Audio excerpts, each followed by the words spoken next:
class okọ Italy so a oboy Emma Roma so sina kan Emma Lazio odi fie aduasa enwotwe ose season we be the last season next season on to aso ensi akan obereta na wa hang ni boot be ma be ye bi wan be ye ni nyina International Federation of Football History and Statistics IFFHS na omodo nominees aba Oma nominate Leo Messi for the Playmaker of the Year 2025. Na sa category no Messi na agent to drop impression and waje na players out draw any Messi airplane na Ghana in player ba ka ho guess who Mohamed Kudus star boy nagasa e fallen and asa category no enti on Messi e dia tasso den dia o prefer sa award no Pedri and Jude Bellingham so inclusive why na betimi afa sa baso body kese no na the recognition alone enough for Mohamed Kudus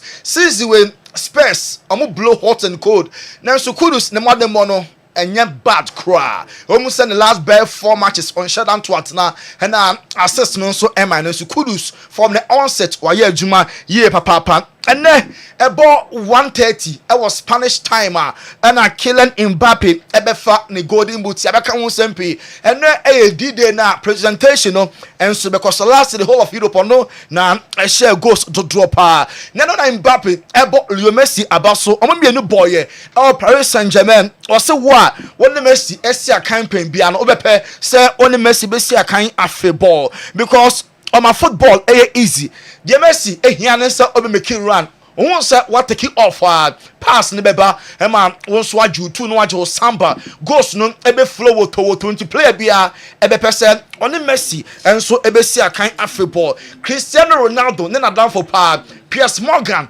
ebe interview na omaye dada ebe ba bonte next week obekai the last time me no interview no start time no na Ronaldo ebo ema Man U eho na Ronaldo to bombs ahodo keka ansem efa Man United omo training center omo dressing room omo modern look and afei roofing sheet leaking in na Ronaldo ema Man United adapa ededi ema omo sesa niema mu kura United omo facilities some kita no efe brutal Ronaldo the next interview na eba next week no we dey enye very controversial oba on lokọ niema bebre ne on dodo na ebegina onu ankasa ne lifestyle wey personal and a most revealing interview and Ronaldo and so ebeye next week Ronaldo Jr. so eguso follow ne papa anamon also I'm making a debut enra ede ama Portugal omo under 16 he said Kessben television so enra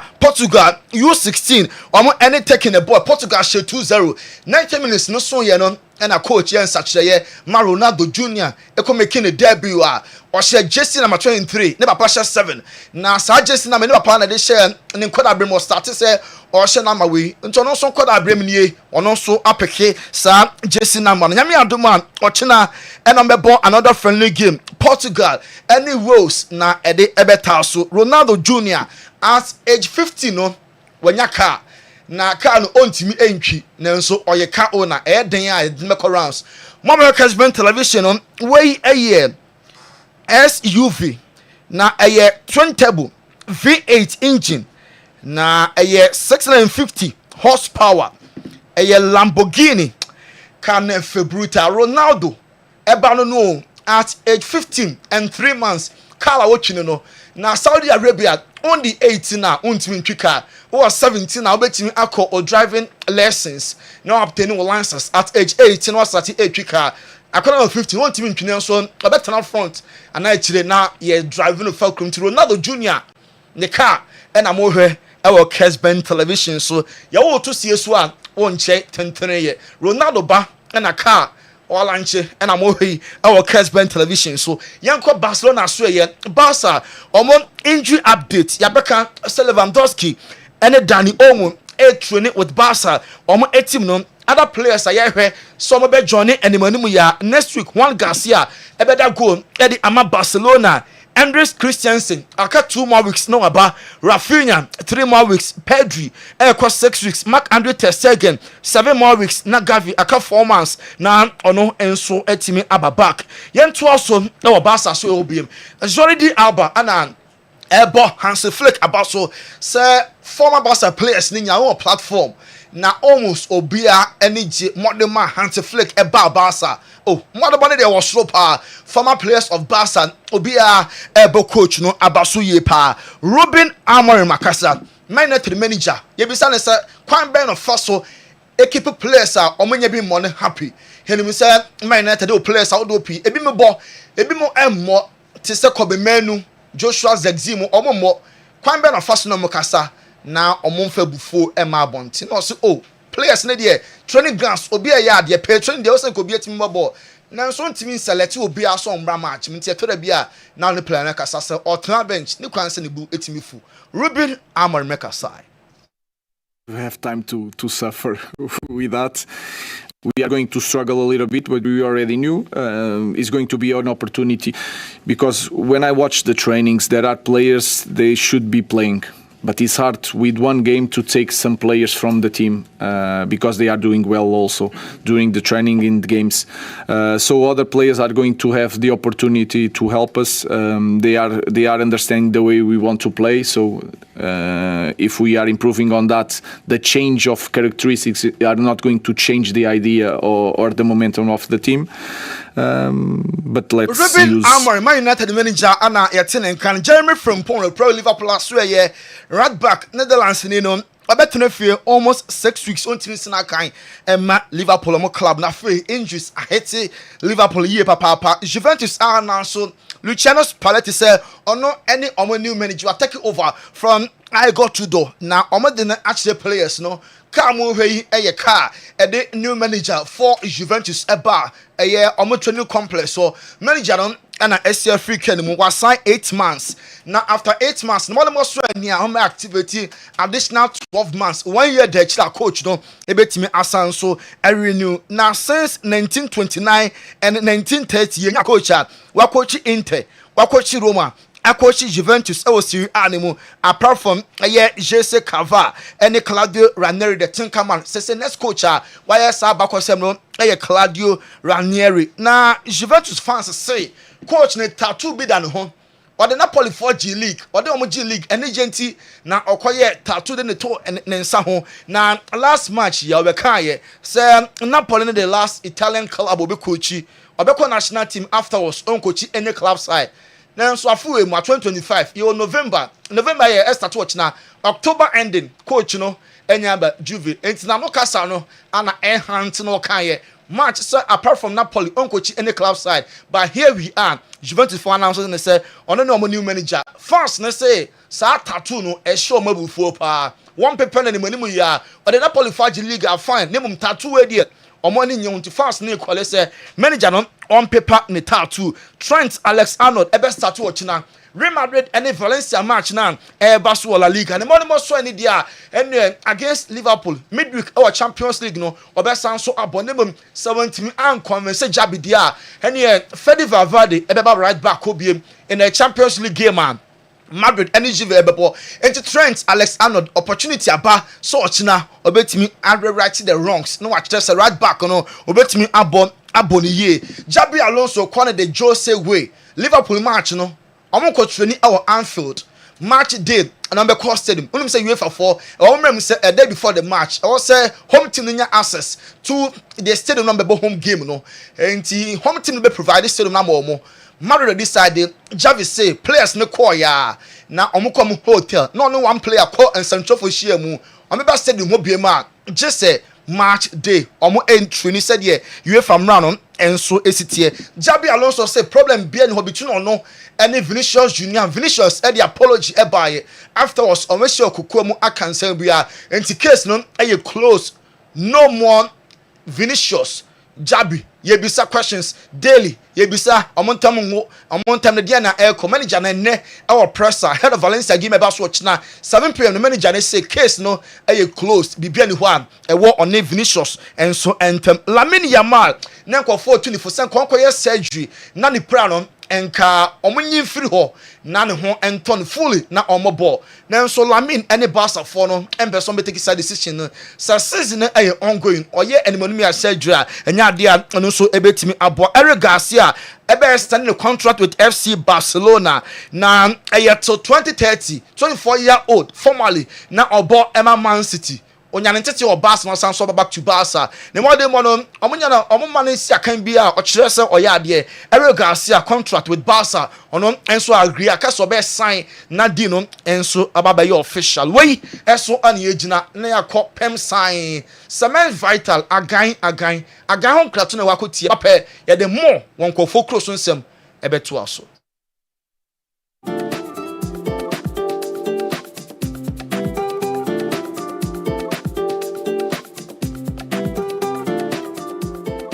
Abusiafo ya mu bibia akọ aba e de ba Pemsan Company Limited so edmaku a wo Ghana ha wakofa aduro nwanwaso e de abadwa so a aduro no eye nwanwade akese aduro ni din ne Cement Vital Herbal Mixture and Capsule aduro na ne mra na de agan no wudnam na oti agan a aduro yi e na mebe kanfo de ama Ghana ni bia na se bibi ni bia se obenya bie na won so anonom na etimi aboa no sa ebro waso aye ka ho asemi Cement Vital Herbal Mixture ene ne capsules no eye aduru aye aduma wontini mu aduru uyo obi a sabi o mema sem eda fom tinkaja be ma ne ntimi man mu so kra be ma ne ntimi mpega no ho uye be ma sabi woni oba hiem na sisia no waje mu a wonso aduru ye kanfo de amawo aduru ye aduru a ebe boa ma wontini na etimi asore gina so ebe mamoja de pusane wo bema no mama bema na timi asore gina so ye na watimi abo adwuma na ama o piafo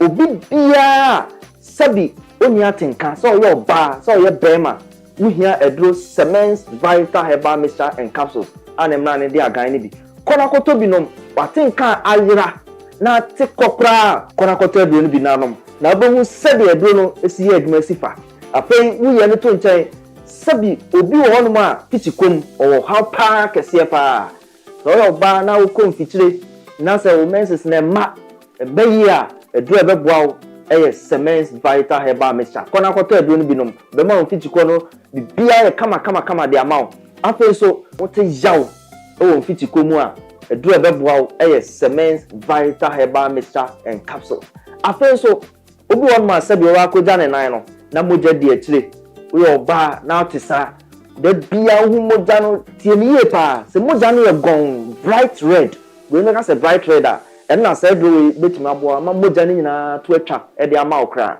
afa so obi so a sabi ne to ase twetwe no we ni kan se sciatica wo sciatica e do betimi abo ama yawo ne twetwe na wo ni nyina etimi ati akokra no e ye agan Cement Vital Herbal Mixture and Capsules eduro no eye adwuma wontini mu na enuane no bi waduro we mu a eboa pa ye fe no nitric oxide say nitric oxide no wunya eba onipadua ma enti bi emu asi enti na akantare ba bebiem ba be hu ntini no ama ntini metumi adawo module etime de afusane usisi ena ya ye neurotransmitters a sonifri adwen no ho ena eba eno na se obi te jawa na se okọ pains bi mu a na sa neurotransmitter no etimi aba beboa ama pain na se yaw no etimi akofom edrei ewo nyane no bi wo mu a etimi release neurotransmitter ye fe no endorphin na sa endorphin ne ba se usisi ena yaw jaw na wote no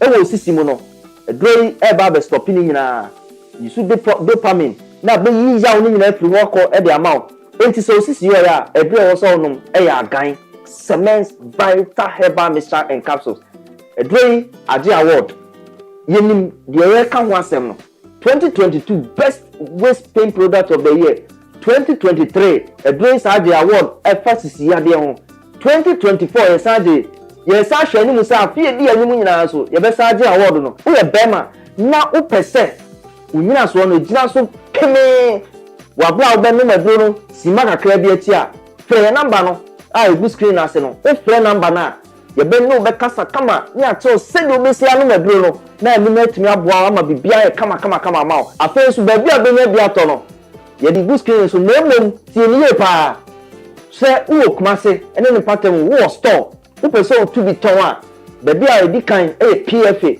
pharmacy New Road Junction wɔ na PFA pharmacy wɔ store kɛse a wobɛnya ɛbɛn bi atu wɔ nom akɔtɔn afei Kolinak ɛwɔ Ashtown ɔne Dani Herbal ɔmo nyinaa wɔ Ashtown kɔ hɔ Fredimens ɛso okay o ɔno nso bɛma ɔbi atɔ afei nso Sambora ɛwɔ Kadetia Gate 3 ne opposite pɛɛ ɛdɔn ɛyɛ ɛdɔ a ɛba bɛboa ɛyi saa ɔhaw nyinaa firi hɔ akɔ ama o eti pɛbi akyiri kwan tɔ agan a ɛkyerɛ sɛ ɛgyan no pɛbi tɔ na ɛnkɔtɔɔten ɛma ɔna nso nya wɔ ahoɔden pɛpɛɛpɛ ɛda mo ase. Cement fighter ɛne ne aduro ne din agan papa sɛ mo yɛnkɔ na yɛnkɔ bibi numbers mo yɛmfrɛ na aduro ne bɛboa yie papa yɛda so ɛwɔ Barca former Atletico Madrid ɔmo player Gabi akasa sɛ ɔmo Barcelona darling boy Lamine Yamal ohia sɛ yɛbɛ guide no as a ball no move faster off the field ni subaya ɔdanadi off the field no ɛmoa koraa conform one na ɔmo mfa no enko back to track omo guide no na the professional career no enya self na sa born potential want me realize enema oye off the field no emwa Gabi former player former captain Atletico and e dey footwe more den Emma Lamine Yamal obi no above Vinicius Junior chi said oye e classico dim no unacceptable mo say coach ade ensama betu just say case no closed then so no Gabi said Vinicius Junior apology nimpo enye the final comment so be apologize to the entire team nemum ombo Jabi Alonso di letter statement or the ban there entwa ye kra nti such players no into omonfo Vinicius Junior na Gabi enso fire no what say Ellen Haaland Man City almost striker no mad the person almost Tom Vinicius na almost deneba na mo pushing Mbappe across the left side of attack now say Ellen Haaland anka samu ope some move no eba so or a player or dream so ball at the ama Real Madrid next season there Madrid de kona so ya any problem cross obeka yes no sina kan at the ama Los Blancos into Vinicius Junior ekọ there any move no ebe happen it's a Vinicius stay there and e be den pass Erling Haaland ebe join Real Madrid omom enso club no Neymar da so Junior ye bi say say player ben na oye ugly ni hu oye fearful on the see akan or say ya no ball Vinicius Junior dim no say Vinicius Donododo or huge respect Emano or you so funny in a bond so dear on Mubopa and player or you ugly I don't know name and see akan I Vinicius Junior name Okan Agomu said here more home phoning our Kessben television so Antoine Griezmann I Atletico I'm a player you be sound say Ombo Onranga Sane perfect player about the speed Ochusu Marcos Llorente Parson Ochusu Koke strength Pogba finishing Hurricane heading Baptistuta vision Jabi style Dembele aura Griezmann celebration Paletta skills Neymar Junior free kick Grimaldo and stamina N'Golo Conte and Antoine Griezmann a perfect player and Wabono and Amohe our Kessben television so him say Claude Makelele former player Mamadu do be see akan Emma Chelsea French international no wareta na what him say next year Miss Universe you be Miss World or ye one of the judges and he said yeah Dr. Franco edrum rebia ye timiton safre na for beauty pageant Preland beauty sawakoye judge ne sabepe and Claude Makelele and so kwakoye na what him say Santiago Jimenez Islam for I'm games when you press your general betono Milan kofa ne buy no nanke koye na season we dey on miss fire pa ama fan ho adwene say one perform from now till January na we no nya bie money nya buff from say kim amene me kolo nya sa omon enso ebeton no nya nto so enko Europe player what create chances pa ye Michael Olise season we across the globe player what create more chances Europe no ayo no 29 times Ryan Cherokee 18 Mo Salah 18 Federico Di Marco 18 Lamine Yamal 17 Michael Olise ono so yade pa those are doing say the plano and share any prayer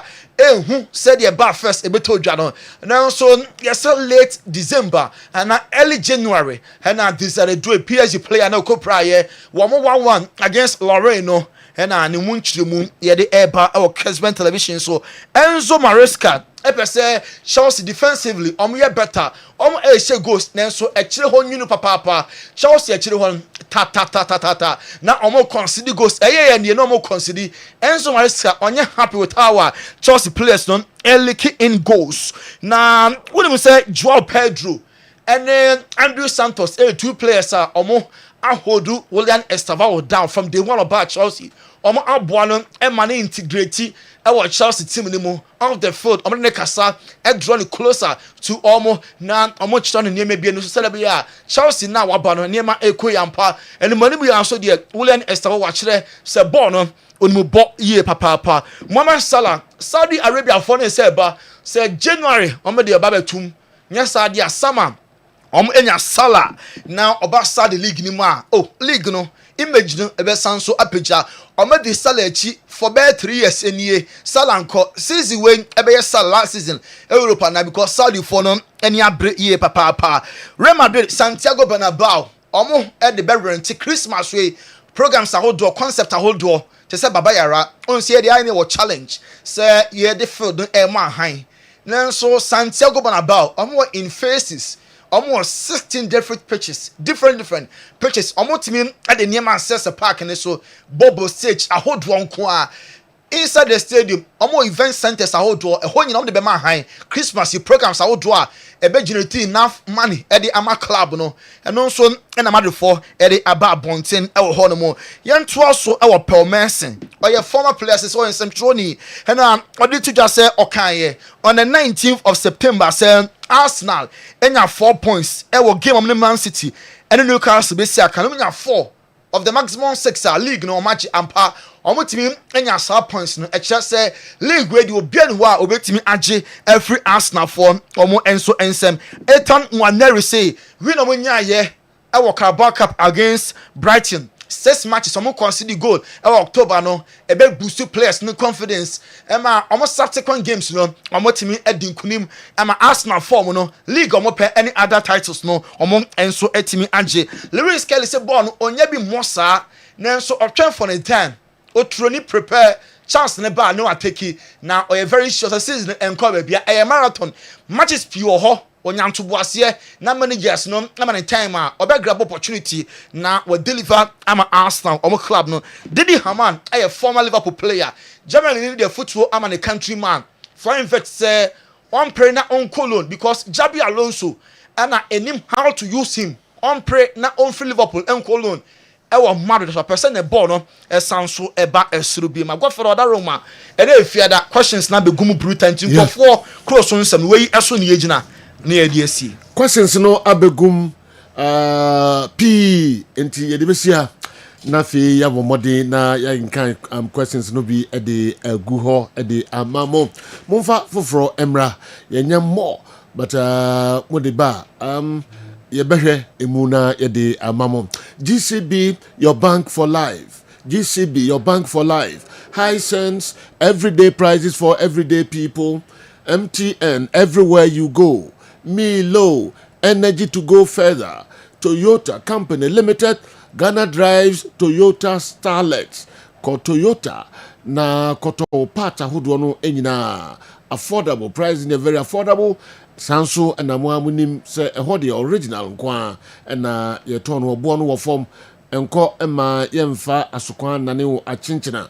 Pepsodent Herbal, Pepsodent Charcoal, Muntobi na Mumfa Entwitwi Musembe Boye Papa.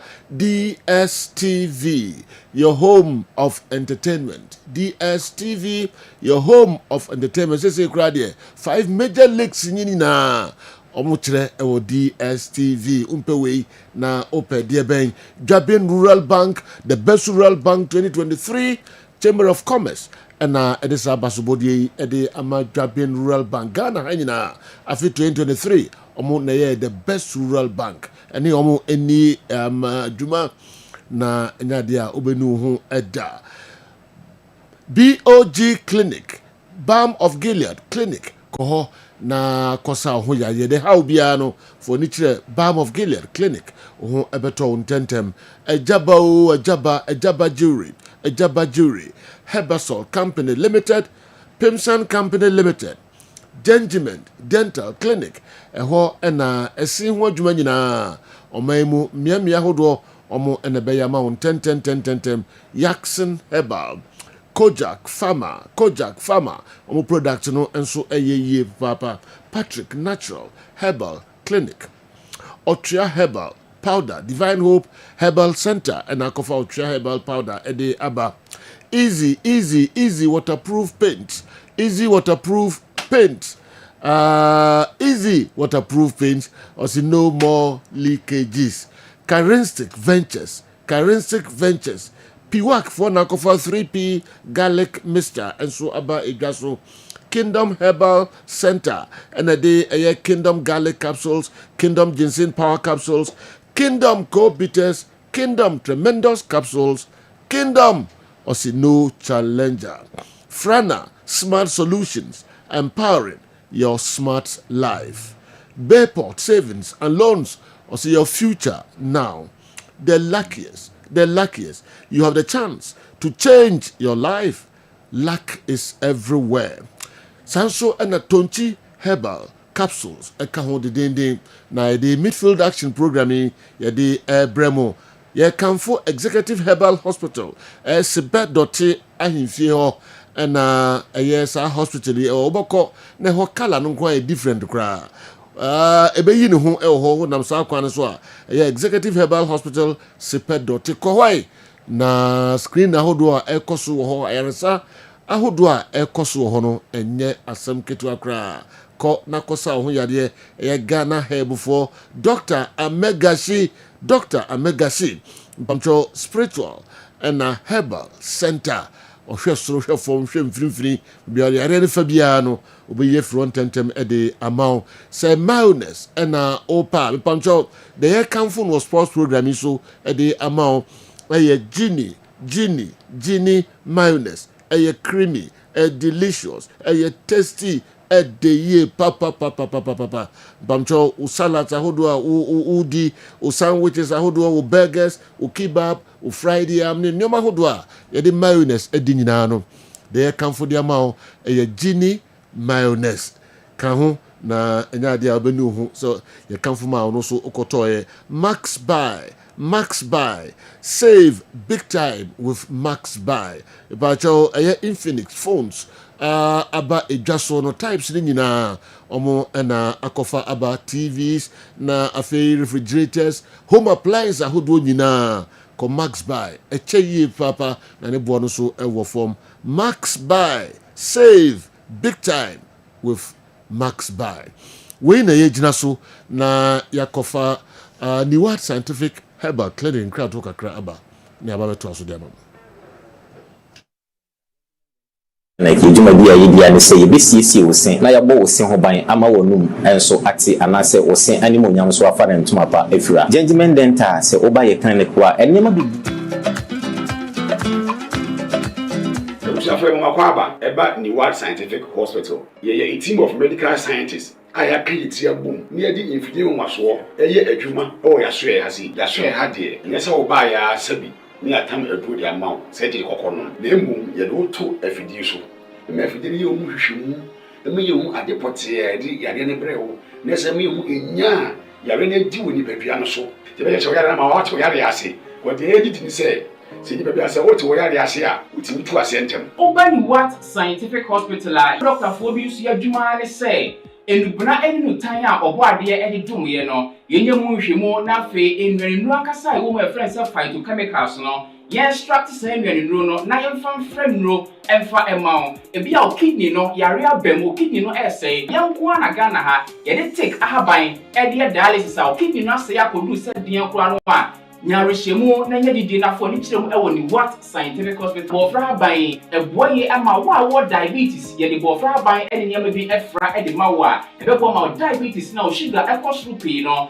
eno so aboa ama etinya bafum ebi na wo hwe misisi e na o problem pa e yo mema sem baba bi wo no mu a onya tenkan kora so ho ba beda obo nso otimi nya ahode ne pagya no no obehye mu a ehye mu ana adwo ena obo nso atese ne bema no ensore kra ebia na eno bia da so a wonom to yoba na utie me na se eya wo no problem ebia na e fibro na kosi a wo no kwan ana wakwa ya sabia doctor si ensu abetata onkosie mu ovarian cyst ana se fallopian tube no ena block ye obebu okura wo sebuo ensisi so ni nyina timi sinyi se ho kwan bema bia na ho nsuo ena wo form nkwawa no e wo form low sperm count na obo okura beba beba ne ho nsuo mu no na emwa no be friend say spermatozoa no ba kokura we nyina eha esi awo ho kwan a obeni what scientific hospital a enfidie de ehwe wo beda di amye wo se problem bi wo no mu a ne yatimi ehu aduro na afi aduane ye betchira mo adi pressure ti amo akoma bo periperi asem kura si ofie timi mo amane obi nso hweme na ne die stroke akawa tompam ye kwa wo ye ba wo so ntimi okasa na pampan boni die kire frɛ no halitosis yade baako a ya no wanyi obi opewase obetini akade a kire wo a ade bedi unya okasa bia na obi atwene hwene okoda na nyimre oda odwonso antentem ye papa mo mpanifo no every 40 50 60 years ekwa ni mo no o prostate na ekese prostate enlargement eba sauda odwonso antentem odwonso bebransa na ade ache emane nka achi emye nkofa catheter ahoma nkoto ba memu abusuafo bi ebere nti manya adagye amoya de a nyadidie seni what scientific hospital Ghana hade opa ya sabe ya dia befrim die fidie edi twe enubena ena fa hode ni fra haban mu edi saw ya de ma wo na eyeni what scientific hospital yiwo Kumase atonsu Monaco junction ya dansuru bank no ene bi eni mehwe enkran so yo ma 7 ye ben Janet Corner dan no 0244 087687. In case you are watching us from any part of the world, whether you are in any African country or you are watching us from Europe, you can contact us on WhatsApp +233 244 087687 or on Google Map. Just type Niwat Scientific Hospital and you'll be given the exact location. Niwat Scientific Hospital. Nyako Pwanda Rumenti Wamoto Edema.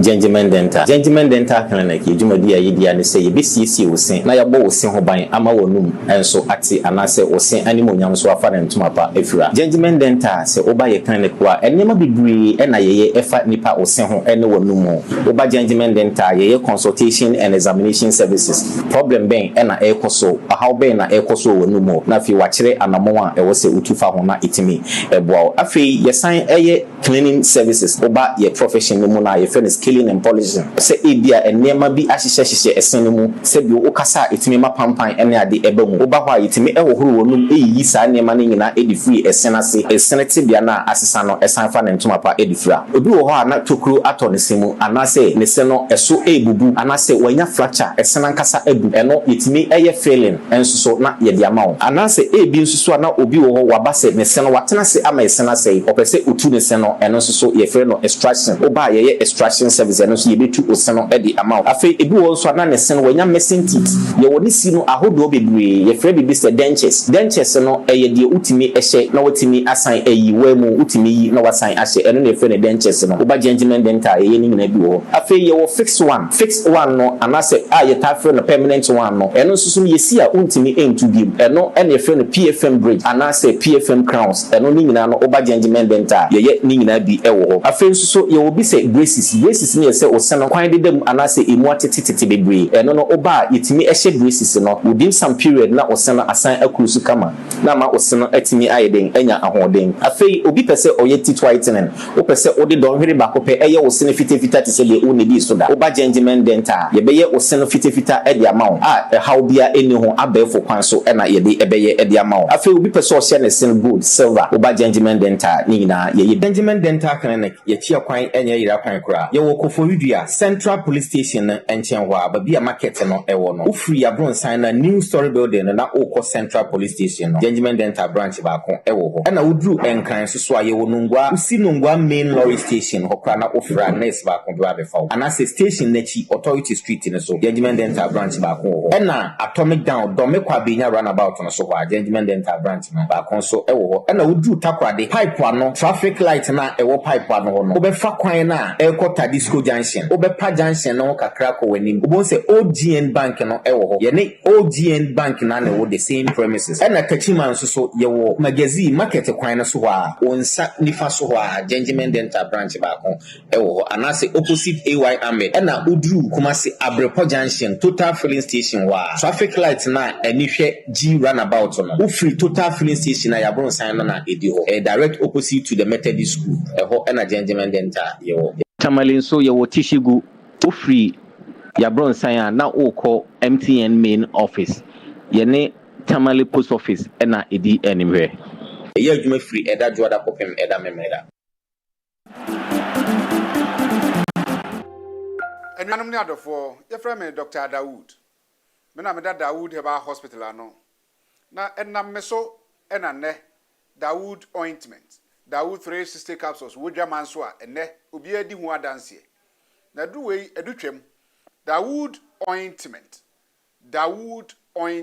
o se fatwi na ebeko ofa Dawood 360 capsules o se sisi na ade ewom na duro mienu wei e adwuma bom obi a osisi ye o ya pa de obeye ne se o de Dawood ointment no etwitwe osisi na anopa ene anwumra na nsa bia no na o de bia bo asawa obetimi de atua udware wi a fa Dawood ointment o de te ne fa sra ta brekro na no na wonom Dawood 360 capsules no anopa ene anwumre na danse na ba amane o de enko na enko ti adanse ni bi Dawood ointment edrowe me straighten and welding the toda me po adwuma na me honam nyina me ye me ho bibi enye ba sa minya sa Dawood ointment we na mbitwitwi a na no pa so minya Dawood 360 na me no mo a eze kwa re me ye adwuma kra se kane no te drowe de edima se mama no be di so asema mama electrician na ye adwuma ekofia yentimi na Dawood ointment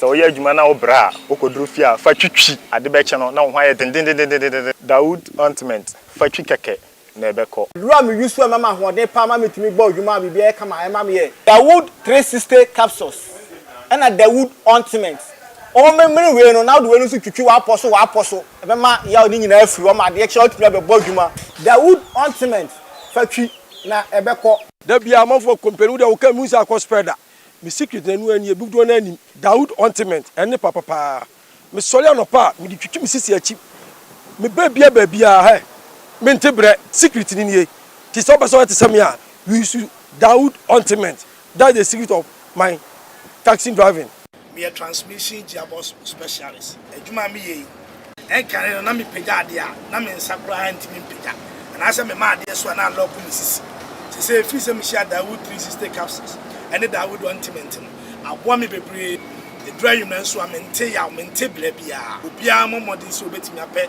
Dawood ointment and the Dawood 360 capsules enya bi ato odofo se watibi aduro ya me ka ho asem no eno ho adanse ene wono madi no ko pharmacy e ben wo Herbal shop e ben wo ne koto Dawood ointment Dawood 360 capsules na se de enkrofo di ho adanse no wo so be di ho adanse wo pesa wo frɛ a eno na wo screen ase no 0244 886437 na 020 168 1717 baby a yeton aduro wo man Ghana mu bia no wo de wura house wo pe Dawood ointment ene Dawood 360 capsules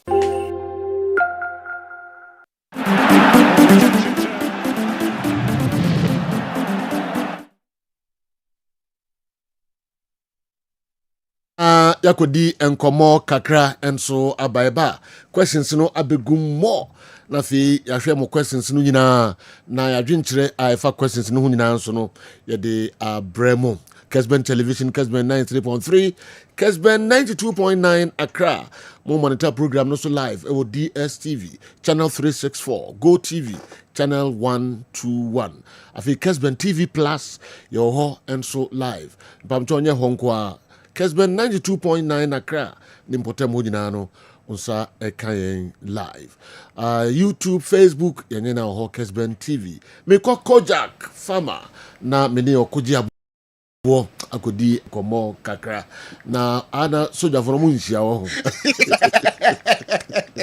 nto do ti e dia na nhia mo bisa wizu nye enye enye Nubia ho. Enye Nubia. Enye Nubia. Yes, I can frame now for that.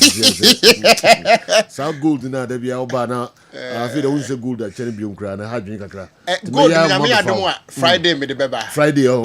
Okay. With your recommendation. Send me the beba. Me must security for na ready one. Yanko Kojak farmer, yanko bonko moka kra ho. Kojak product and pamcho munyi masumpa na muntie ni. Koja bo yenti okakra. Say wadaroma and then so yadase any akwanya yi ana yade nchia. Every Kojak pharmacy, Emma when you were tearful, washer for, and it will production bench. And I no paying so ye share, ye bedin komo simana maku edu epe. Na ye na fee, ye the number atuja, na yansu yet me. Abo ye homoden na de bronifa ni say oral hygiene, and I say oral health no, ye timi abo ho ban. Say do a doctor for one ehwe esen a broni frɛ one dentist. One FRBB dental implant and I say tooth implant.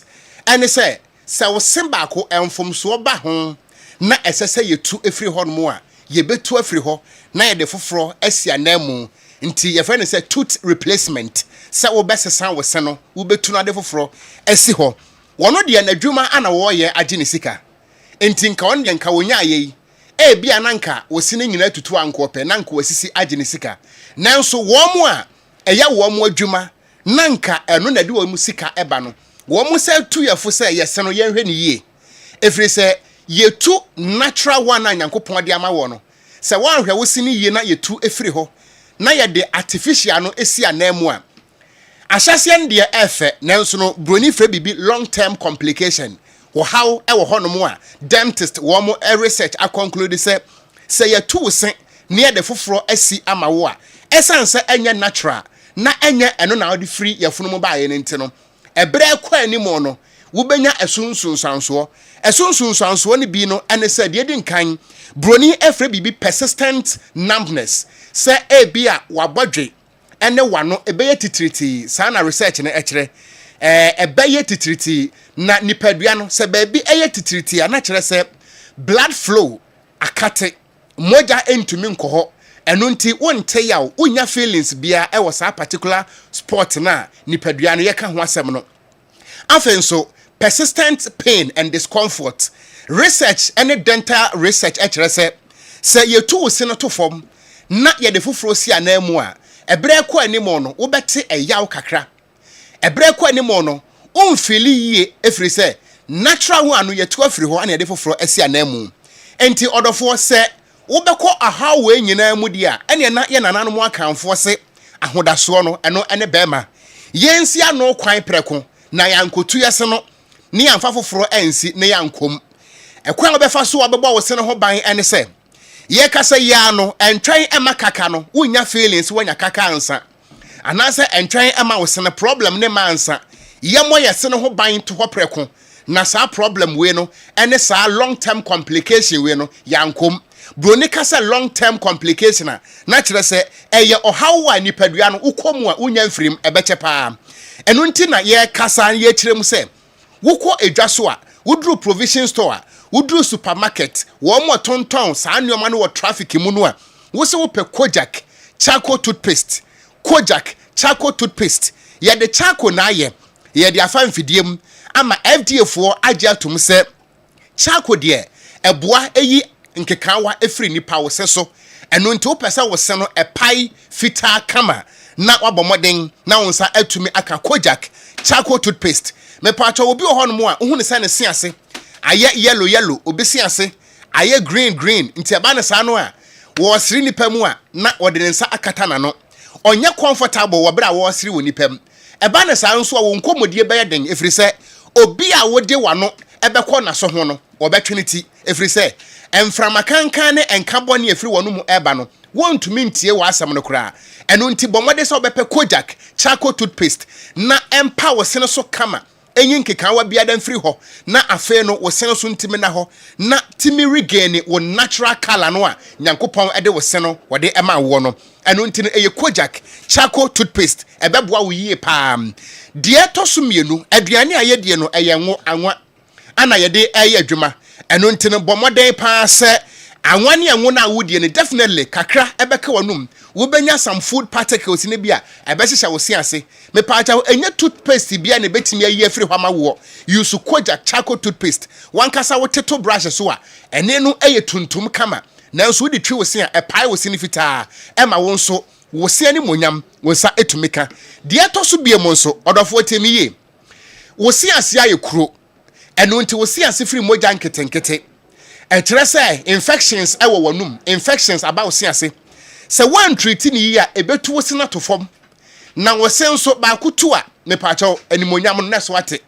eno nti mo a mo se ase aye kuro mo a mo no mo aye kuro mo a mo gam no problem aba ho no me paacho infections aba wanum a bomoden sɛ ye kasa yi wonya hunu nsunsanso no nanso ne yemo ho ban to ho uba yusu Kojak P mouthwash ane Kojak P toothpaste me paacho P mouthwash ne da bia me ba me kyerɛ sɛ ne ayesi eyusu no uba hwie kituwa bi te sa atrema na wodi agina wanum sima miensa pɛ enkasa obi aho de nti a me pɛ sɛ enkasa obi aho ne sɛ eye liquid eye nsuo eno nti sɛ wobie wanum sa wo kasa e bia ebehwie ebefiagu eno nti ne kan wano tum na mouthwash ne nya kwanya enwurawura wo se ase na infections bia wo se ase no enkoku ne mfiri ho ekuro enkoku ne mfiri ho ebewurawura diastema nom na enya access to your gum no na atimi akum ekuro na firi ho eba ne sa na wo se ne benya na ho oden obi ho no mo ane simu abone ntokuro broni si porous teeth me pacha wo no wan hwe ya wo se ne betu ato frisa wo se na hyase ebone ntokuro no ekyerɛ sɛ wo se no wo haw bi abase enu ntie nkum wo haw no yenyu so Kojak P mouthwash and toothpaste na intimi emwa me pacha toothpaste no fa eno eye wo daily toothpaste jai toothpaste bi ayusu na yusu Kojak P toothpaste no na intimi emwa wo ticket wo bi so de twi wo se a dentist advice ene sɛ twi wo se anopa na twi wo se anwumre sɛ na bɛyɛ a wo se no ebetimi anya na ho aden eyie eno ntemu a mo se ase aye kuro na muhunu moja nketenkete wo monum ta aye kuro ni ade na ekyerɛ sɛ problem ɛwɔ ho ɛba na sa no a you are not promoting oral hygiene and as oral health no you are not promoting yours wo de no o mo ho ban yie ye mo ho ban efiri sɛ wanum de enfomso ba ho a ekani padua ne nyinaa afen so wo a wo sen efemfem wo mesa kyerɛ mu bio sania wo so eye electrical cable especially copper one no a ye de rubber afa ho na enshock wo no saa na nyankopɔn eye wo se no ye insulate no enti wo se no wo insulator cover wo se ne ho na no nti ebo wo ho ban efiri afemfem eno no eye den enamel enti enamel no eno na ye insulate wo se obi a wo didie na wo se femfem wo won seka ensuonyu na femfem obi wo no mo a ade a enyu na femfem no wontimi fa ne se entia de research kyerɛ sɛ ye se no ye wo de grinding ye wo de cutting and biting mpacho so say the odia cutting no wantimi amfa ankate a kyerɛ sɛ problem ɛwɔ hɔ ɛno ntini ye momodin sɛ ye be use Kojak F mouthwash and toothpaste Kojak F mouthwash and toothpaste wo use no sɛ ne wo be use P mouthwash and toothpaste no ɛboa ɛma enamel no a ɛno na the outermost layer of your teeth no etimi manenya na ho den ɛno nti kasa bia no utimi bom enkochoba enkoboka na enya kasa ni ngo krama bia mary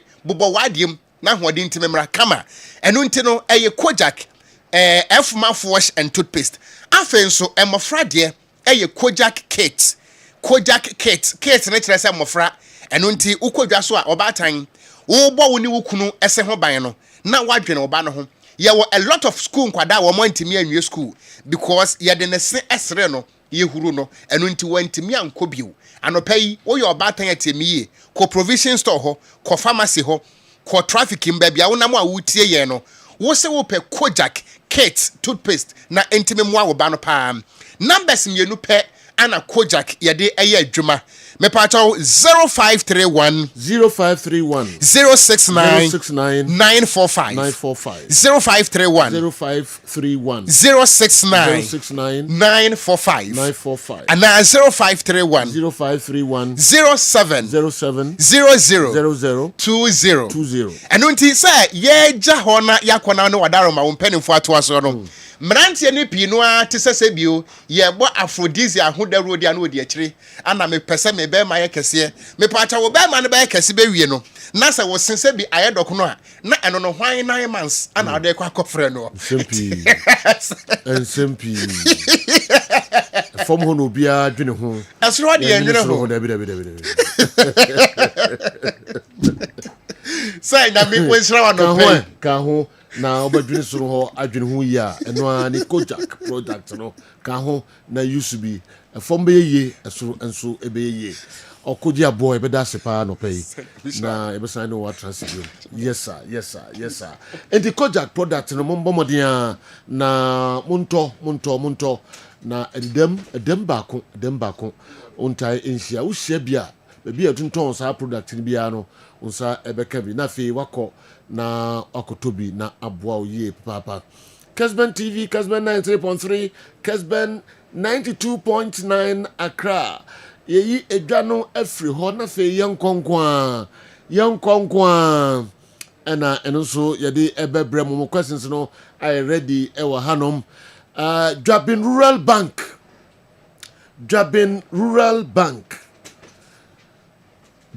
Rural Bank meni omo ebedi enkomo kakra na fi yede dia kan nyina enso atwa moso Dwabin Rural Bank the best rural bank 2023. All right. Penny for free Dwabin Rural Bank omo at nasi you know bedi enkomo who Benny say you know we catch him say you catch him something sorry I know me case and then I show you and just say you know but when they you know when you have papa but juma into sober bibia be kama pa Benny say wa Catherine Amachi and so atrase ono so ewa ha omone boss say bibia boko there Ricky yes sir Ricky entry and so atrase yonko na ngodi nkomo kakra Dwabin Rural Bank adikunti say obia de ne ho edom Dwabin Rural Bank na one Dwabin Rural Bank edi nkomo edi nkuta ho nya dia obinu ho da the best rural bank in the country 2023 no omo anye ne kwa ko wuntie nkomo om de bre Ricky mami sha semfemfiri ho yo yes Sergio asempan de mo anka ho nsem kra de anya de me sori akọ asempan no ebeba na bi kra be last enu be kwa kwata to na bia yama banis no matna all right na de dika ma me fa nchiama yetie fo ne ahwefo nyina say eba na traffic no timu say no den ya che obi a na Dwabin Rural Bank de nchi akese enso ma especially a CEO all staff of Dwabin Rural Bank ya che deputy CEO Mr. Kwakwa dear Tieni, we are Saturday now can 2023 best rural bank of the year. 2, we are 2024 and a bank in Usunya 40 years. 2024. Okay, last year. Until we are yina ebe coincide with a yina on the mind. He had a whole lot of programs. Okay. And it was more of BBIA the Abua community, a corporate social responsibility based activity. Now, one of the Enema and Pennyfo Ankasa your board chairman, Nana Dr. Duncan also, or Dano near see trans in Pennyfo in a transeno, or more, yeah, I didn't say, big dear in Nuyama 40,000. Okay. 40,000. Just say, yeah, the Beko baby be brave, and yes, baby far conqua. Say, or share screen so I will say in Yana.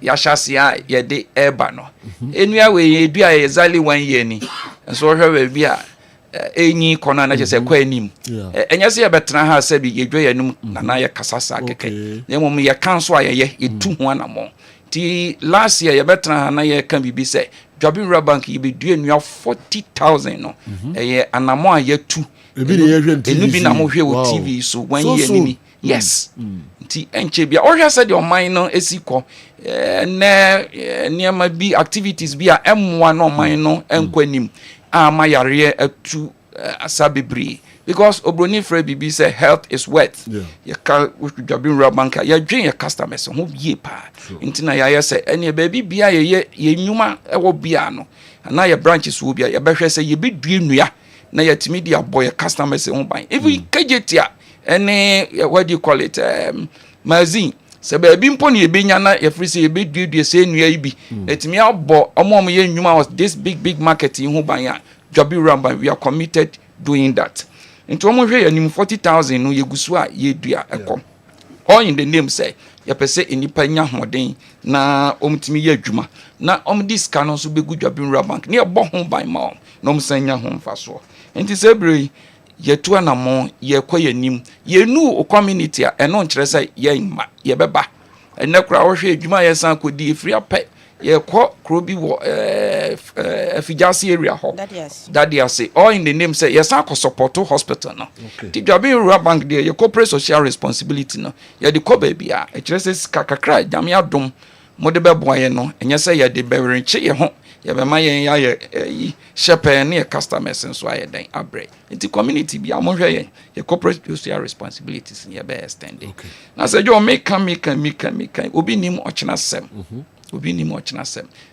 this week last week and this week nyina ye ne ye what do you call it tech Kwame University of Science and Technology ye nim panfo din komo especially omo financial department or accountant or whatever FA and you know na ye engage on so many times na especially your shares no ho say bibia ye niam ye na ye knowledge based ideas ti ye pese ye hwe se ekosen na ye ni ompanyi ba kwa oya accountant panyi no financial experts woni de pa ye ni opanyi kudi nkomo na ye penim de kakra bi afri o misantwi sebre ye chiao na de tie ni ohwe ye yi no ye financial statement no shares say obi to shares a emfaso e wo so ohwe wie ye no say jo say enti say emfaso kesi nyina ho ma customers ono akasakra oye board member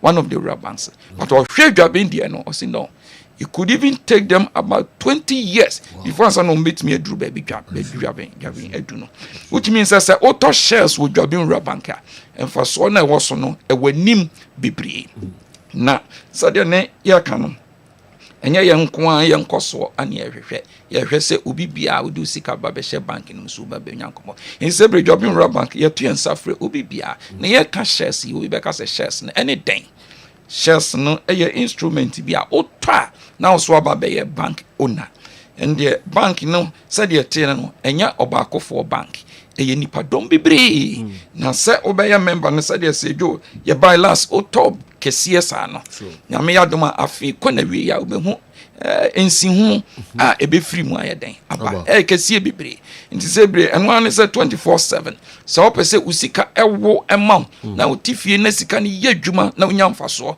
obi mpoti nchen ya onimpo se wo ye adwuma nanso odi usika abehye Jobi Bank ye woni pa bia ye wura sa institutions akese obi timi to 500,000 Ghana cedis e chose se say no wo sika bia memfa nhye ba bia banks ni bi wo ho a okwa afini do a dividend e ye paper but Jobi Bank de ye rare cash aye de she ubutum dividend ni wanim sebre ye to ensafre obi bia wotie yen sebre se wo sika bi da honko ana se ope baby pa na wo de ahye amemfa so abaso a na ye Jobi Bank ye shares no se jo so de na wo ka no asempa no ampa eguso eye adwuma edin no ene ne ho se because uboni din a no hu dwuma etimidi obi yesa me de asempa ebrewa na je se eye bibi papa eye good message a ode ma ebeboa enu nti asempa no ye tu ensafre obi bia sign it ye ene se enu ne se so pesika bi na ode ye wadwuma America kra bi na ode adane ho a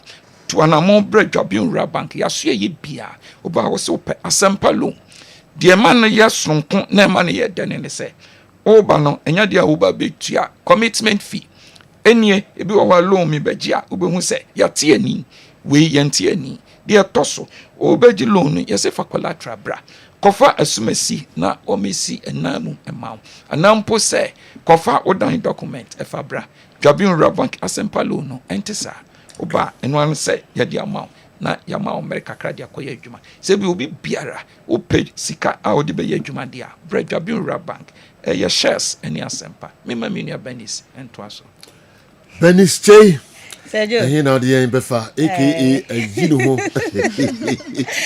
yɛni nkɔmmɔ that's fine. Na yɛfa nkyia kɛseɛ ma Dwabere Bank customers nyinaa. Na yɛnto nkyia nso nkɔ atonsu. Yɛbɛda ɔmo ase paa wɔ ɔdɔ soronko a ɔmanya ama Dwabere Bank. Ɛne Dwabere Bank mu gyidie nso a ɔmanya ama yɛn. Yɛyɛ sraa ne sɛ ɛyɛ abotere. Sɛ ɔmo nhwe yɛnim brɛ kakraa bi ɛnkyɛ koraa Dwabere Bank. Yɛ branch no yɛbɛba abɛbie na yɛasom mu yie.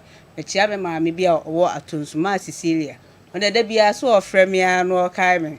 Sɛ sika no ogudam. Ɔmo twɛn mu. Twɛn yɛn. Ɛnam so ate ɔma ne ha no koraa yɛbɛba na yɛabɛgye sika no akɔto ama. Na menka yɛ daakye nti no ho asɛm kakra. Meda da bia da meka ne sɛ daakye na ne ne. Daakye yɛ ɔkyena. Ɛyɛ mfie bi a ɛwɔ yɛnim. Ɛnyɛ nyini nko a na ma wokɔ wo daakye mu. Yareɛ da hɔ bi. Mpofiri mu yareɛ bi to obi. Ama itimi kɔ ne daakye no. Eti saa bere a wutimi ɛkɔ w'adwuma so ɛkɔ ba na hoɔden wɔ hɔ nei. Ɛna abetimi asi gyina pa bi ama wo daakye no. Mesrɛ wo pɛ sɛ uba enya gyina papa bi ɛwɔ ne daakye no mu a ɛyɛ nɛ ɛna abetimi asi saa gyina pa no ama wo ba no. Daakye nti no da bia yɛbɛba wo na so. So pɛ sɛ ɔyɛ ne da bia de yo. Pɛ sɛ ɔyɛ ne na wɔtwe. Yɛyɛ bosomi adwuma no sɛ bosomi ne nyinaa kwanya wɔ hɔ sɛ daakye nti no nso betimi de ho ahyɛ mu bi. De ohia yɛ Ghana card, passport pictures too. Ɛna efie light bi anaasɛ digital address. Ɛno nso ɛmfasoɔ paa ɛwɔ so paa. Ɛna afei nso yɛ fixed deposit no ɛnso ɛwɔ hɔ ɛma obi bia. Ɛnɛ Awurade adom ɔhwɛ Dwabere Bank yɛkɔ yɛnim yɛho ɔden wɔ sikasɛm mu. Eti interest ɛso tete a amanfoɔ tete interest so Dwabere Bank Awurade adom yɛante so kapre. One city cry yanti so. Iti me so sika ne de ewo dwumadi. But ebi adwuma a wodi di no. Time ni nyanso ya. Omodi afa bra Dwabere Bank. Your 3 months wɔ hɔ. Your 6 months. Ɛna 1 year. Wo de ɔhwɛ saa period ya. De wa ɔhwɛ ɛbɛboa na wo de sika na abeto. 3 months ne so a wo akwanya ɛwɔ usika no ni interest ɛbɛba so no. Enyina say 6 months no so saa na 1 year so a wo akwanya wo usika poten no ene interest no eso eti mesro memfa sika no ento dem kwa bomodia na fa sika no ebra Dwabere Bank ne fa nto ye fixed deposit ne bi savings wo save wo Dwabere Bank savings ye ntete wo benya message da bia dwumade bia ekoso wo account nim wo benya ho message ayo no so entity bia nim daada susu no so ewo ho ma obi bia o tie ye sabre ba bia wo bia ye de numbers ne betudwa ofrɛ ya yɛba wo na so ne abɛgye sika no akɔto account nim ɛno nso charges bia enso ni so wo save anaasɛ ɔto susu na no so ebredu sɛ wopɛ bosia Dwabere Bank yɛ ready sɛ yɛbɛ support wo na so wanya sika kakra akɔ support wo business no interest nso ɛwɔ so ɛwɔ phone pa nti yɛde branches no ɛne yɛ phone numbers no ɛbɛtudwa. Okay, got it. Pacho message chair for ina na me the telephone numbers near branches no atuja. Okay. There were 10 branches. Your main branch na ewo Jabing, your Chiefs Palace. Okay. Bonre, Taxi Rank, Onre Roman Church, just of traffic light, Sepensio Galco House, Adeshaman, your Kejetia Gate 3, Fumeswa, your Taxi Rank, Abuaso, your Santelai, Roman Hill, your Atonsu Station. Pankrono yewo Pankrono Market. Your telephone number no 0242 387498 0242 387498. Another number 0544 745856 0544 745856. Your best rate here for or more only Dwabere Bank and Ejuma no. Obia and fan and trade Dwabere Bank. Na Dwabere Bank, they would do more. We see Kasem and the same thing again. Okay. Very for Madam Asi and Anope Ricky entry. Dwabere Bank, Benis Che, and Afe Catherine Amache.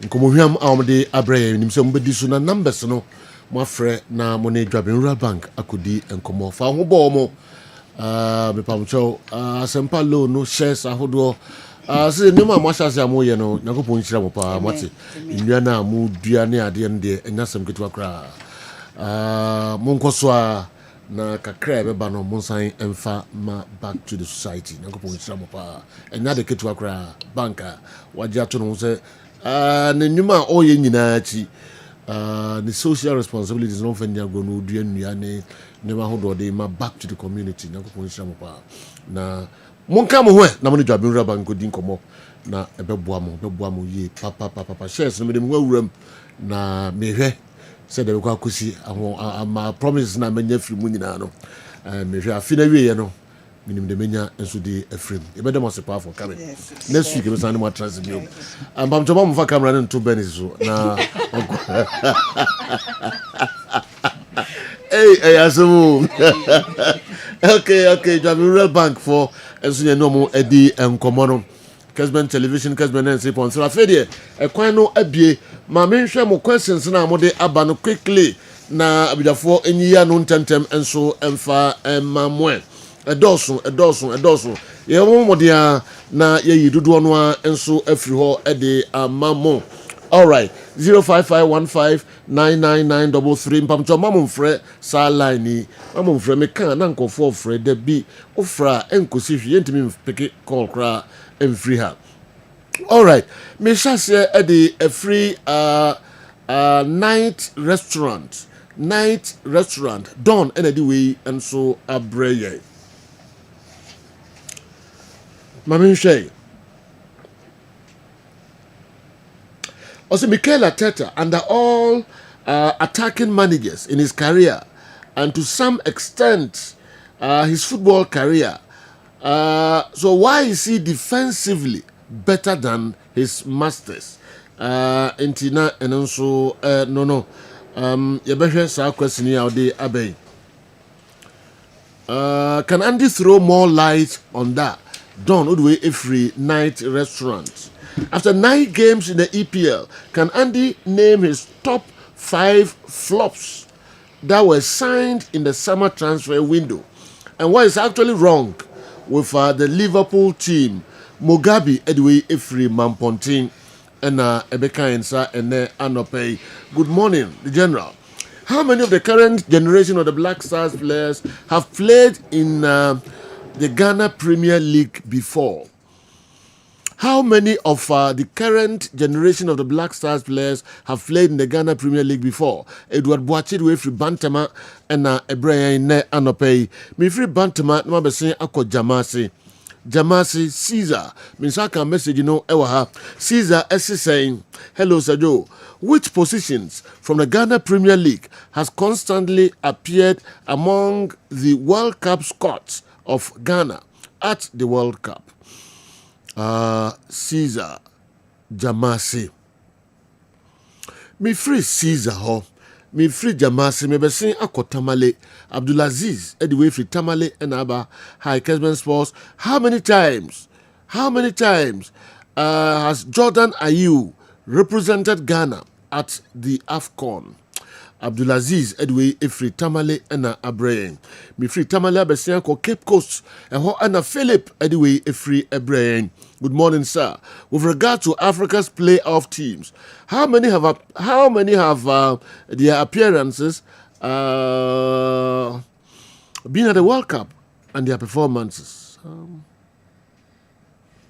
Okay, with regards to Africa's playoff teams, how have their appearance been at the World Cup and their performance? Okay, Philip Edway Free Cape Coast and Abekanyen, sir. Mekwa Mankranso, Albert Sapon, Edway Free Mankranso and Abraham High General, with the Saudi model of investment in clubs, an attempt to revive traditional clubs to make the Ghana Premier League attractive. Which one will probably work? With the Saudi model of investment in clubs, an attempt to revive traditional clubs to make Ghana Premier League attractive. Which one will probably work? Abesapon Dwe Free Mankranso and Abrayeng. Mikotema, Justice and Ediwe Ifri Hobai. Can your panel remember the number of brothers who played at the World Cup tournaments? Okay. justice in the way every tema and so every year.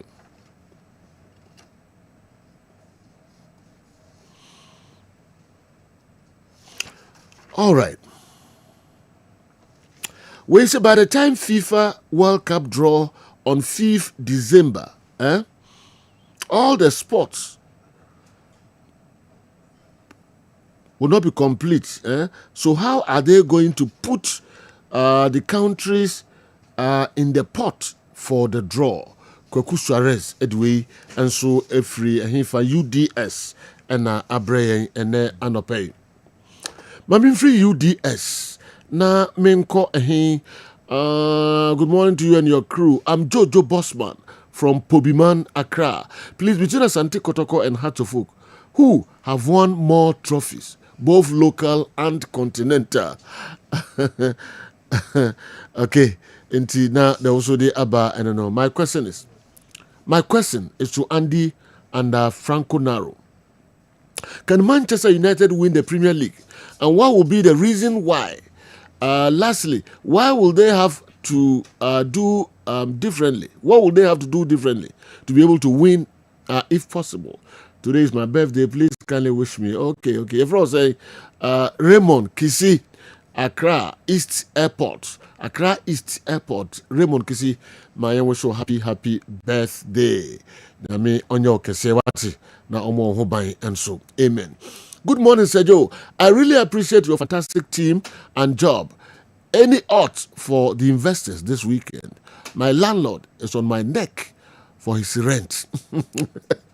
Orlando KB.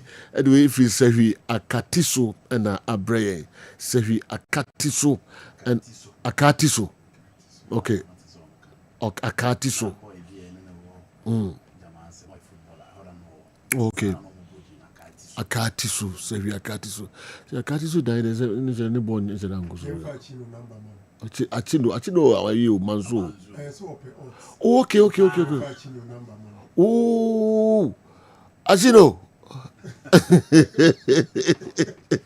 Manzo Yaukrum. Oh, yes.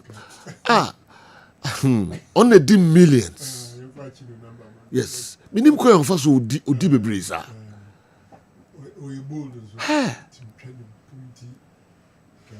On this one was have a catcher. Not in natural. To be beer. Just on there every week could be. Last week we came to the 72,000. A day.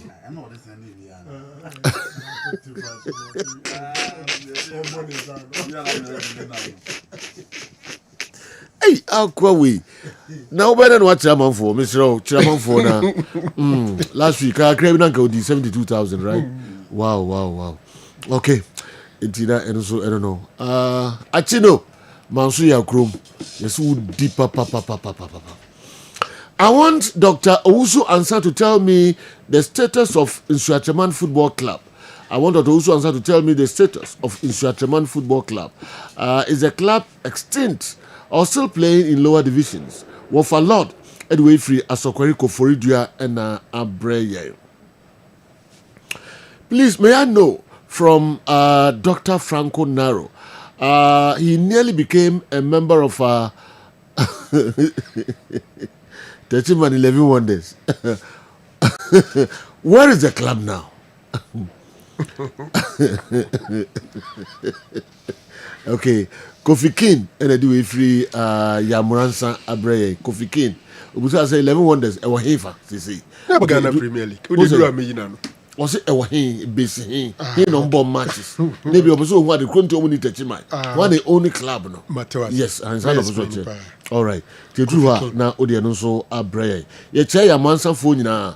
Me free Yamuransa na be say akwahin so.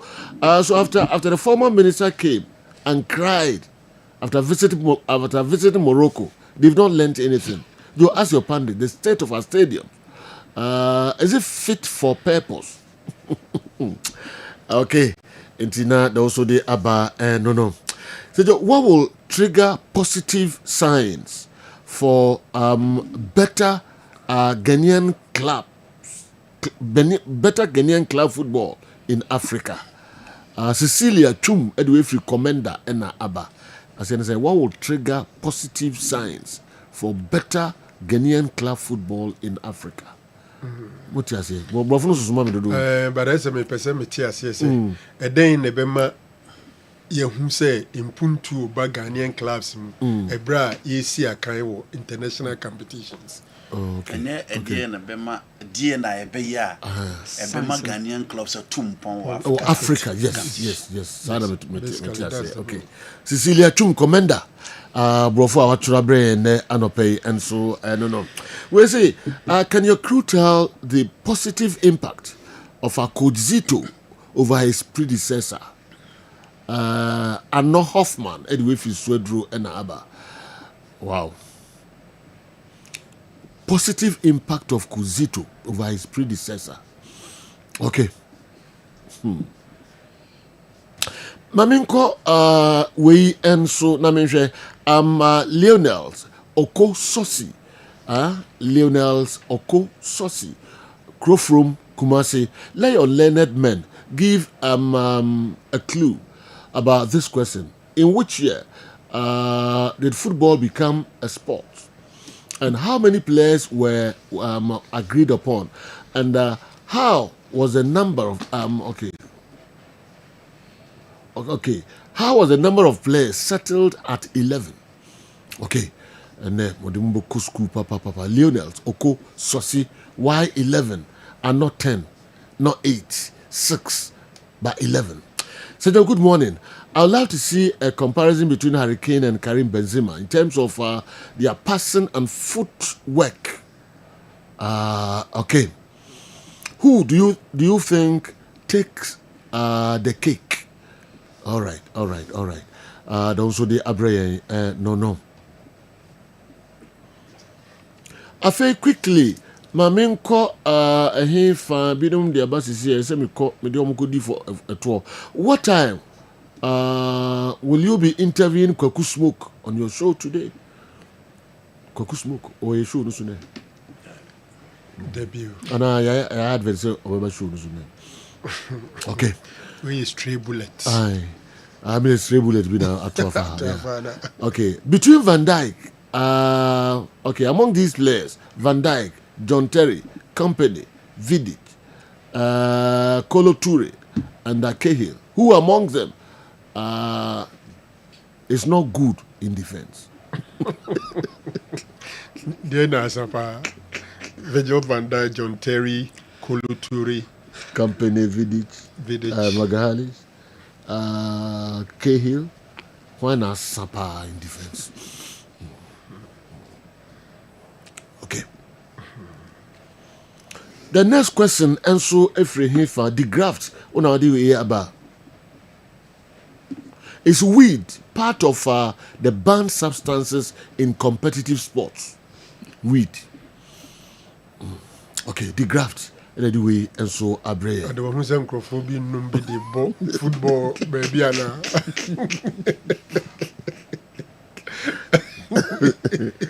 Weed. A banned substance now. Okay. I need one of us management members, numbers, or Chairman Solus number. Mohammed Mankasim Central Region. Way and so Abreye. My uncle, the next one. I'll say I'm texting from Balai in the Pandai district in the Northern region. I would like Andy Kem to please tell me the history behind Peter Cech, formerly of Chelsea and Arsenal, wearing head cover during matches. Okay. Also the Abreye, no. Hello, General. So Ghanaian journalists and the government, are they keeping quiet for this FA to send Otto Addo to the World Cup?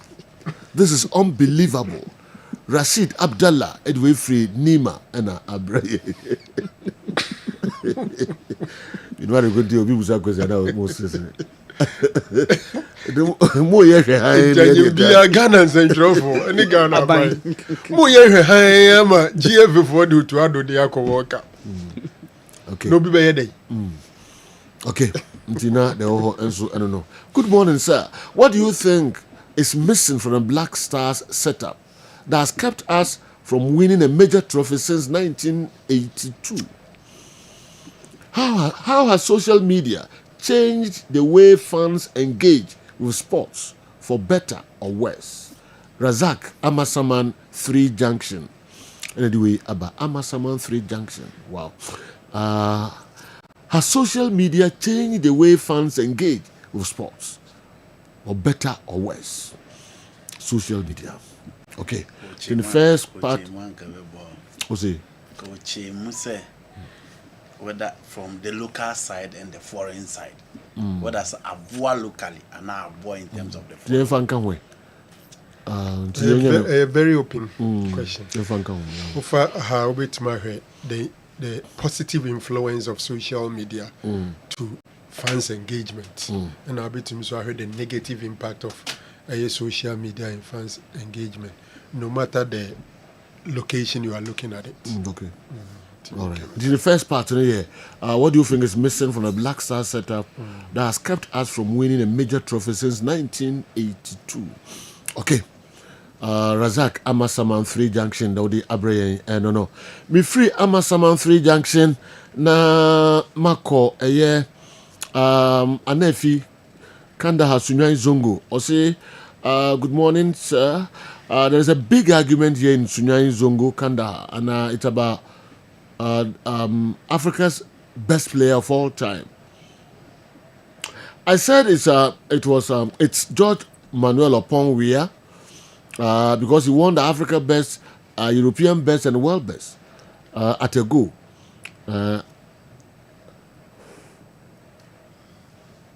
Okay, but they are saying it's a lie. So please let us know. Okay, and which area on the field of play is zone 14? All right, down so the Eba and Hanefi Sunyan Zongo.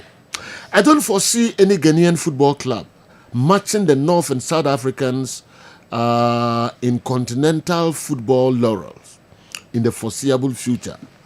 It could take decades. Your opinion? I see. Edinzo Kwabena Jemfi Osu and a day Abrayan. Kwabena Jemfi Osu and a day Abrayan. South Africans and North Africans, I may take you in decades. Near to me, a match woman. I call no Mujina Faku. And I have been Kakra, South Africa. Well.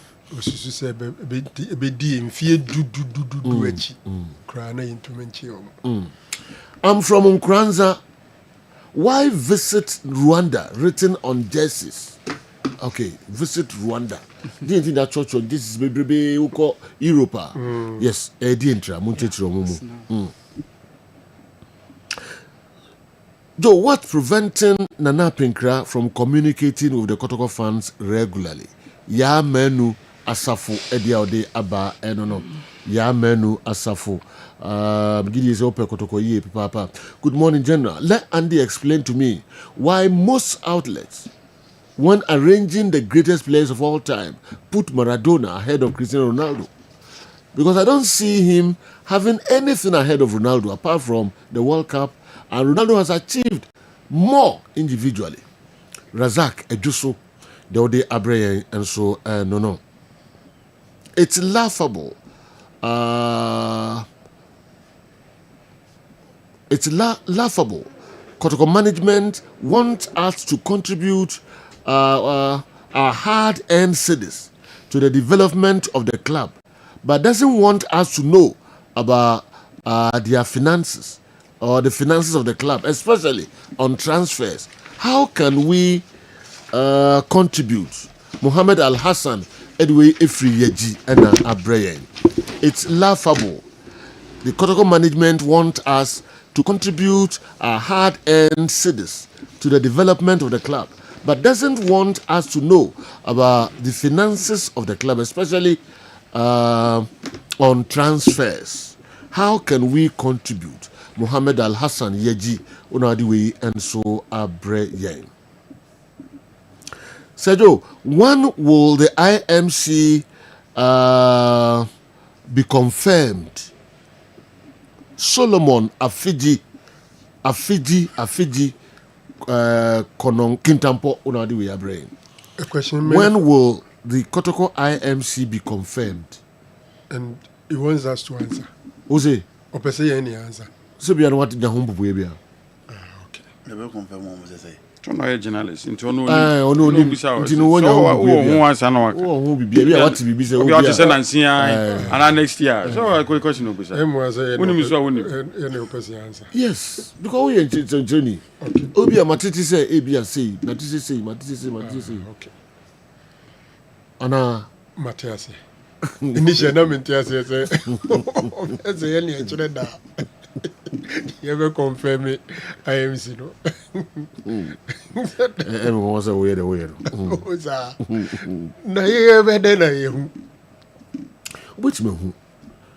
Doctor, we is Centroni. Okay. Yes. And you never unim no bebre enim.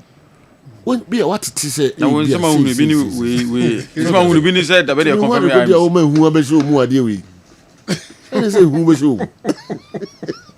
O de just o na o be me. No, na attack ko me.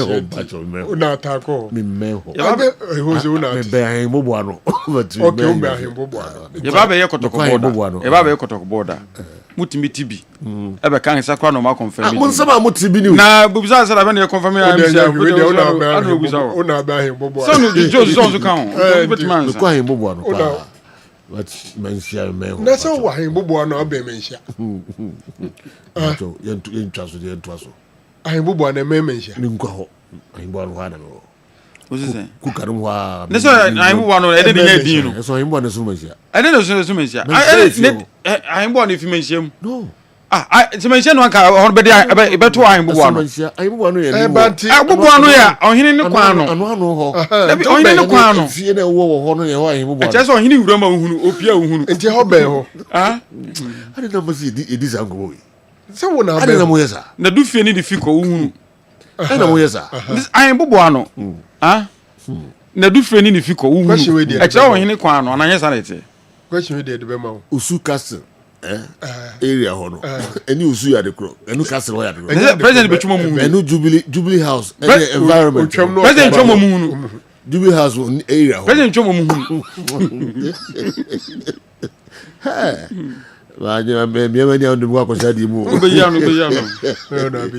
All right, good morning sir. This is General PK from Tema. Please ask Andy Kemp for me. Will he credit Amorim for maintaining his system and getting the results, or he will credit the players for adapting to the system? Okay. Between Kopama, among these players, Kopama, Jude Bellingham, and Bruno Fernandes, start one, bench one, and sell one in a 4-3-3 diamond formation. Kopama, Jude Bellingham, Bruno Fernandes, start one, bench one, and sell in a 4-3-3 diamond formation. The Wamayensa Aka and Anopei and so no. Okay. Maminko Tutu Nicosia, Cyprus. Good morning, General, and your fantastic men. Please, from Germany 2006 to Qatar 2022, how much money has the Black Stars received from participating in all the 4 World Cups, and how has it benefited our local game? Tutu Nicosia, Cyprus. They also the Abreye and no. Mamimra aha enso kakra na mehede eko ewa ha Nicosia me yi Cyprus you know every ho me call the next one also the free hifa. Please ask your pundits, won't 3 back be better for the Black Stars like a 3-4-3? Why anyway and so ebaya no de ni na ka ho me hukaku e wo so ho. Won't 3 back be better for the Black Stars like a 3-4-3? Okay. I mean, shall we and swear, sir, can the Black Stars be back again in leagues and position? I don't get you.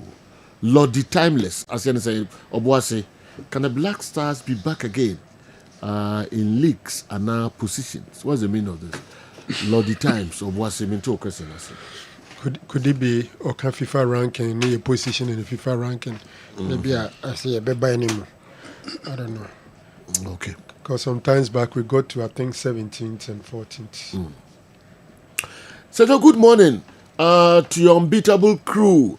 Estavao William is very good on the ball. And anytime given an opportunity, he delivers and delivers very well. Please, can your unbeatable crew explain why Coach Mariska is not giving him more playing time? Kofi Mens, Edway Free Cantonments, Accra, and a day Abre Cantonment, Accra, and a day Abre Kofi Mens. And no cantonment for what I found Obi to the BBS. Obi anti do yes. Play be opibia do didn't position be opibia. Pintin unya win and okon baby.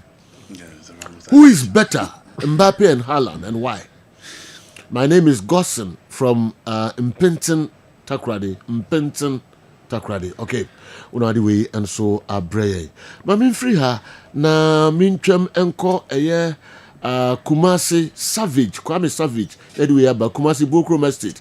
I heard that fire service came to quench the fire at Mohammed V Stadium in Morocco during the game between Raja and WAC. Did the Moroccan FA charge any of the two teams? And okay. Is it acceptable at CAF and FIFA? Okay, Kwame Savage, with the free Bokrom Estate, and Abeka Yensa and Anopay. Me free Bokrom Estate, now me see Mankranso Senior High School, incoming NSMQ champion, sir. Kingsley Santiago, Mankranso Senior High School, wow. Omo ewo mo ho. Mankranso to semi-finals. Wow. Semi-finals. Mankranso SHS. Omone. Wow. St. Thomas Aquinas. And the Ghana National. And the quarter finals. Wow. And Omobi 2 Moko semi-finals. From Mankranso. Wonderful. Mankranso well. Senior High School. Anga oba WGHS ne push no Mankranso SHS abakase dabi. Now o frefre. Laka achi. Umeba no yem sisa school ma. No uko be na charge 18,000 20,000. And the no much F no. 30,000 now. Can you imagine? It's Mankranso SHS na. I'm telling you. Yeah. No, I'm not lying. And I want to me can you na me respond say me obi so minimum 15,000 na me. But the make say can you make an say me one. What pass back to Asokwa? And when you school ni mama pressure, me room ko free me between 20,000. Me ko fan with him. Say ko him. So me wa Mankranso SHS in the almost semi-finals of the Martin Sans Crazy. So no. Just say school no so ko be na hu sua. Joe, you can make it. Sure. You can make it. So no. Okay. Mankranso for my idea bomb baso papa Kingsley Asante Amwakon. The teacher teachers and students now more involved. Head teacher and minds and science and math teachers and any kwano so me involved and so much dedicated to omusu there. The bomb baso papa. But me your question now the buy no. I'm say school now free no go any hotel question now the buy no. I want you and your noble crew to rate based on performance and achievements. Not current FIFA rankings, the all-time best 10 football nations in Africa. I want you and the noble crew, how are you listening, to rate based on performance and achievement, not current FIFA rankings, the all-time best 10 football nations in Africa. Kingsley Asante Amwakon. Okay. Ma yenko we so swear. Sergio, good morning. Please, may I know the best performing GPL club now as compared to that of last season? Kwame Zola, Edway Free, Tafo, and Abba. GPL club, the best as compared to that of last season. DNT Mose on the best. We had a performance this season and that of last season. When I'm bedding about to and why? Okay. Can the NSA explain to Ghanaians why a simple and basic facility like a scoreboard is disgracefully and shamefully absent from our biggest stadia, especially Kumasi and Accra? It's so shameful. Even Togo, Benin, Burkina Faso, etc., that are nowhere near Ghana in terms of development have it. But we hear day in, day out, our so-called big men chopping our taxes, nyafu nyafu. God will punish them on earth and in the hereafter. Hey!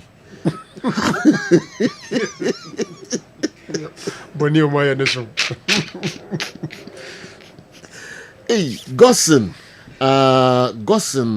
Nyabila, Edway Free, Hohoy, and hey, could do free so or case who say area home case is more ash. Say area home case is more cheaper. What's his name? Or case will be them say baby you free now or some case in a nose. Do your body baby, I will be able to a nose. Sir. No be now be a nose you. Nti ho ano se chance so nipa ko wanto a. O mo fi anto o different to a no nesi. But me chance baby o na o san kese. Say ka ho, ka be a no se no. We dey go pon case nti Usrade. Means ready. We nya me case. O se nya me be punish wo mo ha ni suru nyina. Did you say Usrade? O se means ready. Miss Usrade. Ehu na wo ka no. E na me ka se me nye hufo. Me nye hufo. What's it? Minye hufo. Okay. Mini wo ma no musma so betra na ne menye sa. Mini ye dey. Yes, mini wo ma musma. So betra ha se me bufo bia so nti wo bra na be ye ho gangari na ne menye sa. Na utu nya hufo. Oh, come on. Omo ni mu. Ofo be suti. Ahweyi. Ah o ya hweyi bo nya hufo na ye. Nye hufo ba ko kra. Mo mu su yi. Yes, so pi. Hohoy. Hey, a case from Hohoy.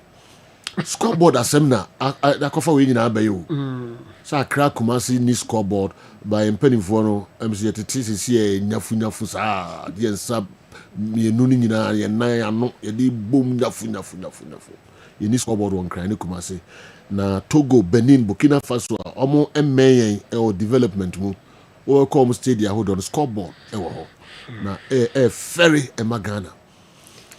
Na odi case no twaso. So because Ghana qualified for the World Cup, it looks like everything is well with Ghana football, and you've also kept quiet. Please don't stop. All right, Kwame Hammer. Is it Hammer na? HAMMER. Okay, Kwame Hammer. Udifi Dediakon na Abreye. Okay, Maminsha, the next one, and so every Fernando Morientes, inside Adansi Fum. So please, which Gabonese player died in China from a story building? And also Munya Huajuma Emfa Emmanuel. Now, why do you be that was me call Ketikrachi? Inas, Unadi Wifi Ketikrachi Abre. Please, I want Andy to give me the difference or similarities between similarities between Mesut Ozil and Zinedine Zidane. The differences or similarities between Mesut Ozil and Zinedine Zidane. Me free Ketikrachi na mabetsi etwem akọ eye Gomua Potten in the central region. On the issue of players inheriting iconic jersey numbers and failing to perform, do your pundits believe there is any form of spiritual backing from the legends to prevent other players who inherit such jersey numbers and surpassing their legacy? Frank Gomua Potten in a way Abba Moji spiritual aidino. Manfo kofa jersey numbers bia omuntimi perform enuru omo anomu yusu no. Omo de akoshe bibi. May command degree Ketikrachi. Good morning, Kessben. Well, please, Luis Suarez at Liverpool and Barcelona. Where did he play better? Luis Suarez at Liverpool and Barcelona. Where did he play better? Nadine Tina Bekasa. Man degree Ketikrachi. Question also the Abreye and Anopay and no. Me free Ketikrachi Namako Seto. Pechi number 2. Seto. Pechi number 2. Please. Can Kumasi Santico to sell part of its shares to the Saudis to do proper investment in the club, since they are more okay. they are financial. They are more financially sound. Okay. Kotokontoni shares ni bima Saudi investors no. Omo metobi na udi hu ewo mu no. Unu mate. Hu ewo mu no. Anya kan di be say o put question obi busa. And they say so mbeto di empo. Saudi for mbeto di empo. Na de ni de no beto. Ohinin ton na japade ma obi shares. Now to shares na ya wodia. David. I saw to shares there. Oh, you're part of the owners. 20% be. That 20% na nipa no ni control no. Scanner opes audition no. Eye ni no do ba bishim. Kufi kwesi we dem say wow. Yeah. And I think that positive thing. Very, very positive. Especially when we're talking about baby Saudi for no. Unso mo ye monarchical or monarchical. To mo dey na say ohinia. And if his majesty with him. Nessa Saudi for no so away. Nessa mo percentage. Now mo ba be invest with him together. Ma build something. Now I pejo mo nyina dia kosra. There's nothing wrong with it. Wow. Yes. There's nothing wrong with it. His majesty. Ni normal na can't no no e be ne Asante Kotoko no. And I'm sure say His Majesty ye bibi na kwanje no betima fitun safre ni counterpart bi o Saudi Arabia or Dubai or you can say UAE in enclave ni mu mon so aba on so bi betima tun safre nti to be honest with you if any private person be obeba and create problems now they come with those traditional background no. Now, so His Majesty be meaty. In terms of what is on the table, what is agreeable. Joe, ne bit ma boa, ne nkofma ba okay. What now don't be stadium or combine this in base be pager. Kodo be big. For you kakra bi kro no kwa with team ho. One be ka ho into joint ownership. Into ono will stake kotokomu His Majesty will stake with team na ho mu or something. You're offering something non I don't see anything wrong with you, Joe. I don't see anything wrong with it. The encosa level now. It die because of Japade. No. Yeah, okay. No, I don't see. I don't differently. Yes, I don't see anything wrong with it. Okay. I don't see anything wrong with it. Now the second you say attractive enough. Say bit me. The team. This is Saudi investors. The couple team no from name no. Team no what they say no. You must say no. But it didn't Asante Kotoko no more than attractive. What baby FIBA no. Only mention no. If you can say team no one there. Because of how much is this team worth? But brand Asante Kotoko, Joe is huge, in my opinion. Yeah. Between the monarchs, no, seven producers. His Majesty two for bit my one, but just be to me when about. But you understand, Saudi Prince be a far crown on the hen. Yeah. What must I say? Yes, His Majesty to me, but you know, Ayana, this you know, a crew and a kaboom eba. Most on our fan no hen ohwe no ni kan nyina enzo baka so wide nti saade na eyadwuma okay traditionally you see said there's something wrong with it. Okay. It's wow. Wow. Okay. Entina enso eno nchemu no afa baby fufuro kra nti huna na ewo mumu bi no em say we manim who for this all right and the small kind name Mr. Who say and the small kind name Mr. I some better there no don't know na ehun abakose mo Africa na we can find some we can find something like that we can find some one time we can find some and not necessarily be a football club but baby obi quite me it's dying in different way me dying with that show to kwa holidays ahana koda what I said door or money pakronti and na se car bia abaso okoto so matomienu we ba kokoche ohene na ohase no madam for no so all the mechelo into the kwa koche sabi you sabi 7 producer just say ahene ntimi ntoka but fefe na efe okay so all the mechelo It might not necessarily be say a football club, but in other areas of cooperation, it's more than possible. Sure. More than possible. Sure. What about other investors investing in Koto? It's more than possible. Then because it depends on negotiation, what is on the table. What I say. It depends on what is on the table. And there I can say, I've heard several times say Kotoko to run Kotoko every time they have to go to His Majesty for Sika. Now, if investors are banana money with 2 factors, and those 2 for the prime want is to develop Asante Mine, and like Santo Kotoko Asante Mine. Now, investors buses is somebody see more Kumasia. Obakase Debi. There's investor bus on Baba investor Kotoko. And what is different in this case? No, is now in this also developer Asante Mine. Santo Kotoko is an embodiment of Asante Mine. So if investors banana Kotoko bet more fun to make fry bibia, who to food in a Bekosro? Yeah. To be honest, I don't see anything wrong with it. Okay. In this open, so we're extending now, especially on he's over here, Nabakosem Africa. Oh, I'll look at that. So, why the silence on Albert Amoah's transfer? If it were other clubs, you guys would have made it known one time. You mentioned the transfers of other Ghanaian clubs all the time.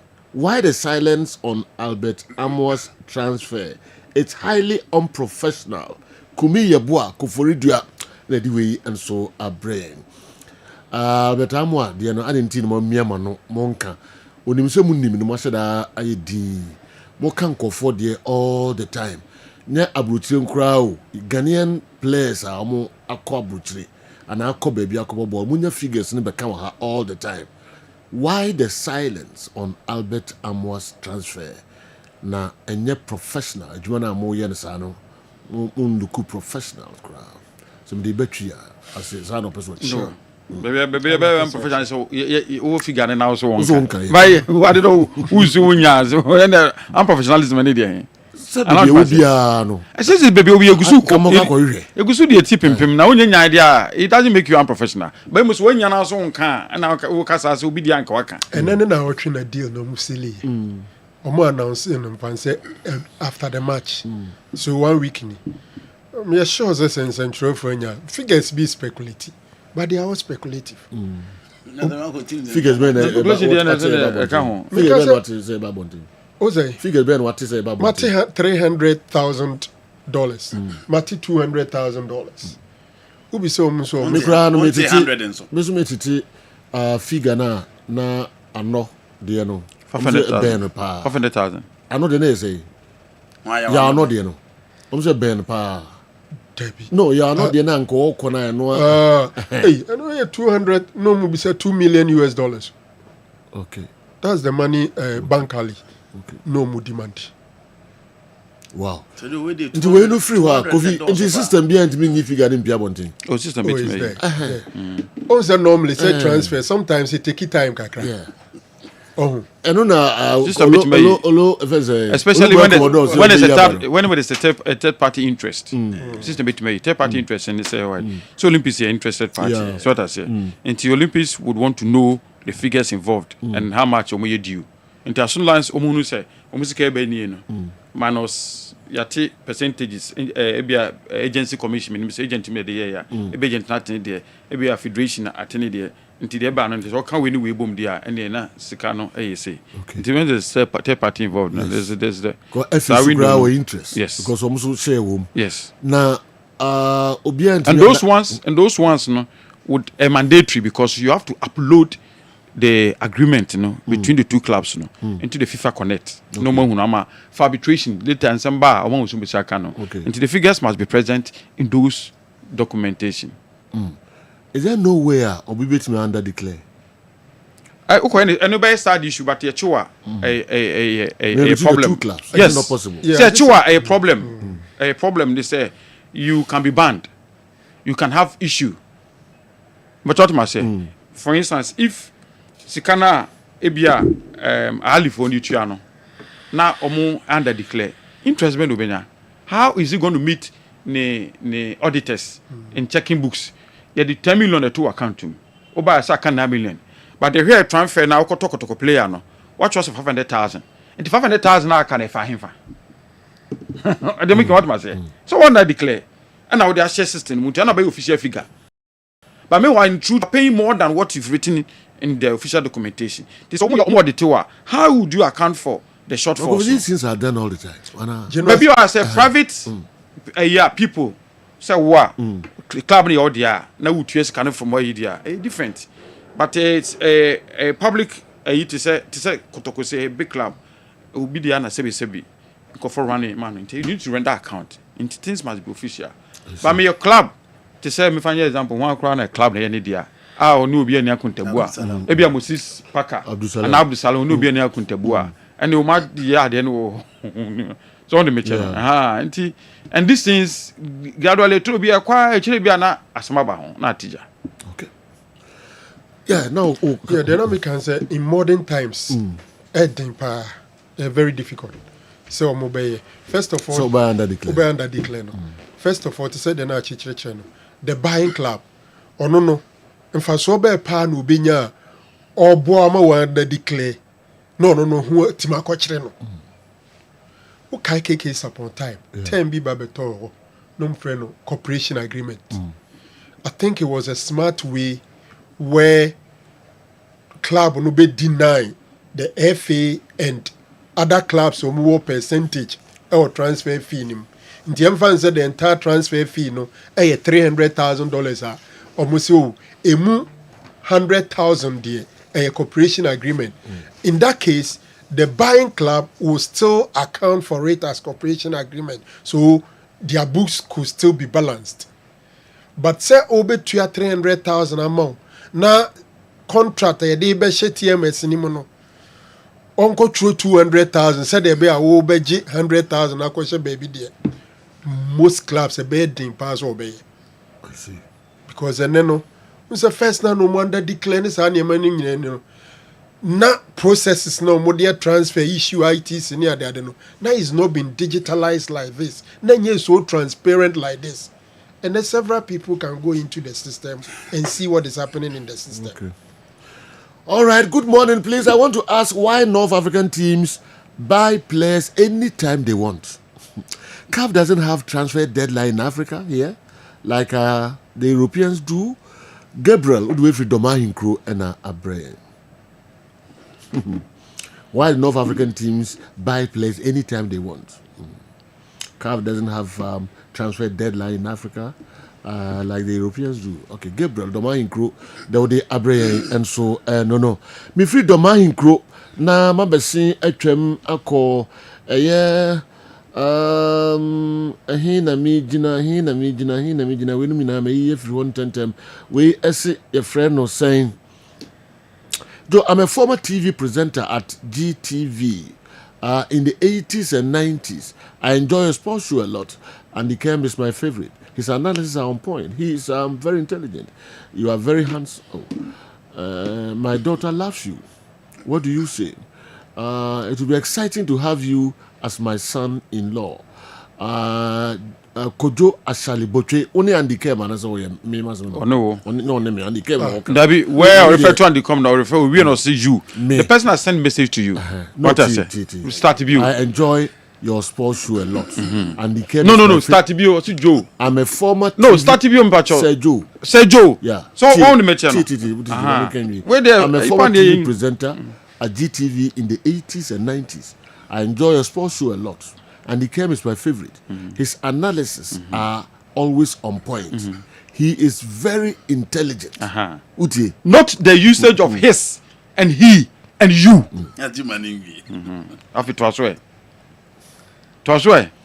Very intelligent, very handsome. You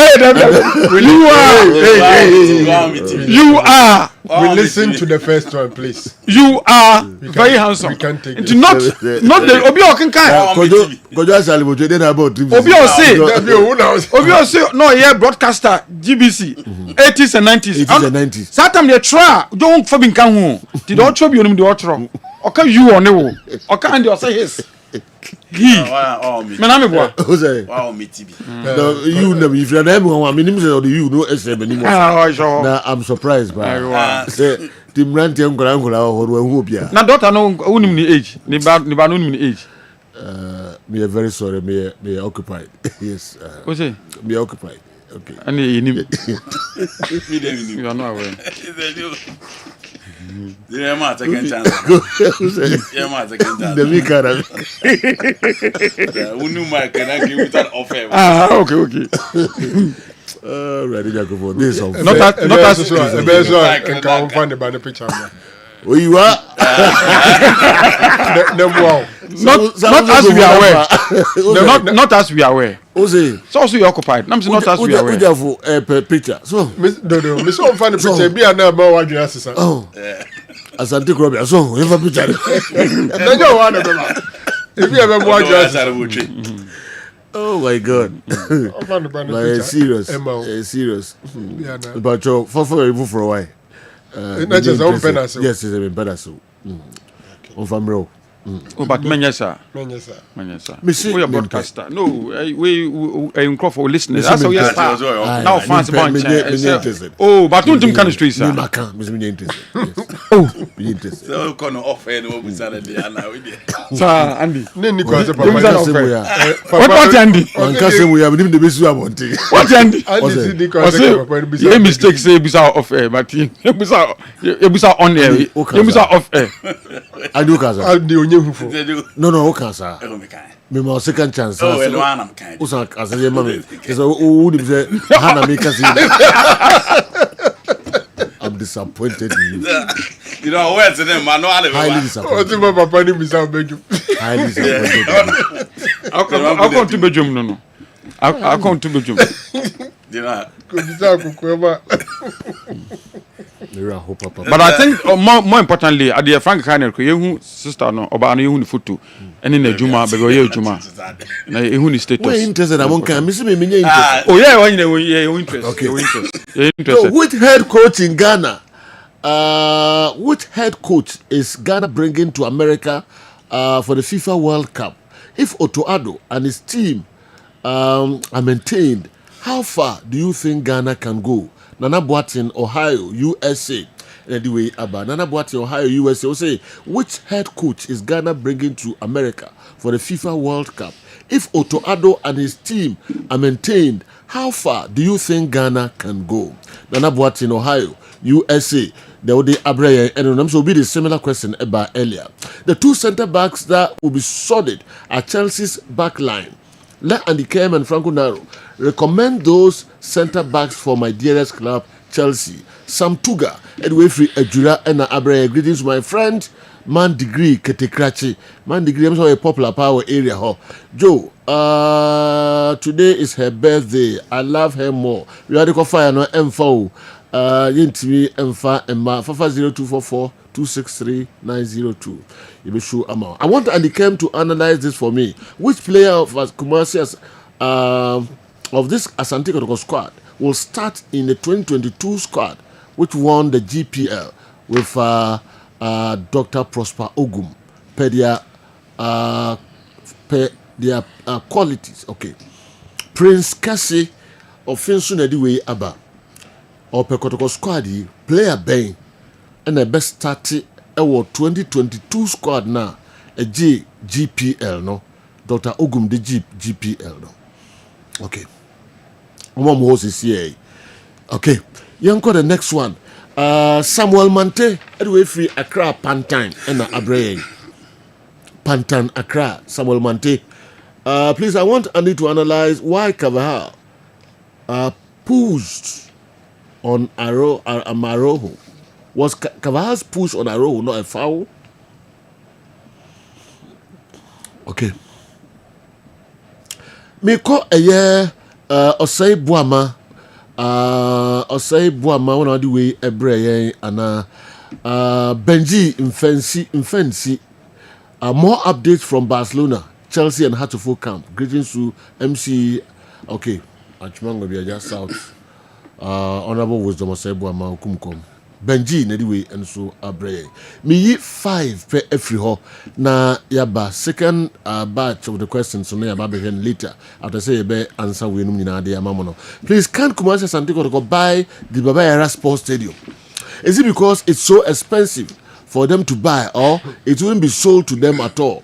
Kobe anyway free swami and abre. Me free Kobe the ho. I want to know the player with most goals in football history.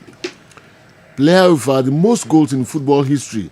Adabo John Cena, watching you live at Ice T Sports, Kwabrafusu Obuasi. The Odi Abreye and no good morning, General. This is Danny in Accra. Am I here? My question is, if Kwampoku is back, can Zito play him together with Donzo, or which of them should be benched? Okay. Until now, the also the Abreye and no. The next question I'll say, greetings to Kwakwa Branch here. Said, yo, please, which of these countries has produced greater and better coaches? Okay, best and best coaches. Spain, Italy, Germany, Agaoa, Udifri Ajura. Greetings to Kwakwa Branch here. Italy, Germany. And you now produce the greatest coaches. Okay. Aka be miensan bi na bebre ho de baba menyi be miensan free ho na met to so Emma Kessben Sports. You are the best radio station in Ghana. Please, I asked this question last week and you read it but you didn't answer the question for me. My question was, if a player scores a goal and take will the player be shown a yellow card? Greetings to my lovely daughter Doriska Adom Keswa of University College of Education, Winneba Campus, Joseph Adom aka Captain from South Africa. On our way, Abreye. Joe, if this player wins their league with the same number of goals and the same assists, who will be your best player? The same number of goals and the same number of assists. Which of them will be your best player? Harry Kane, Kylian Mbappe, Erling Haaland. Okay. Akide, Princess Aketechua, Unaudi and so Abreye.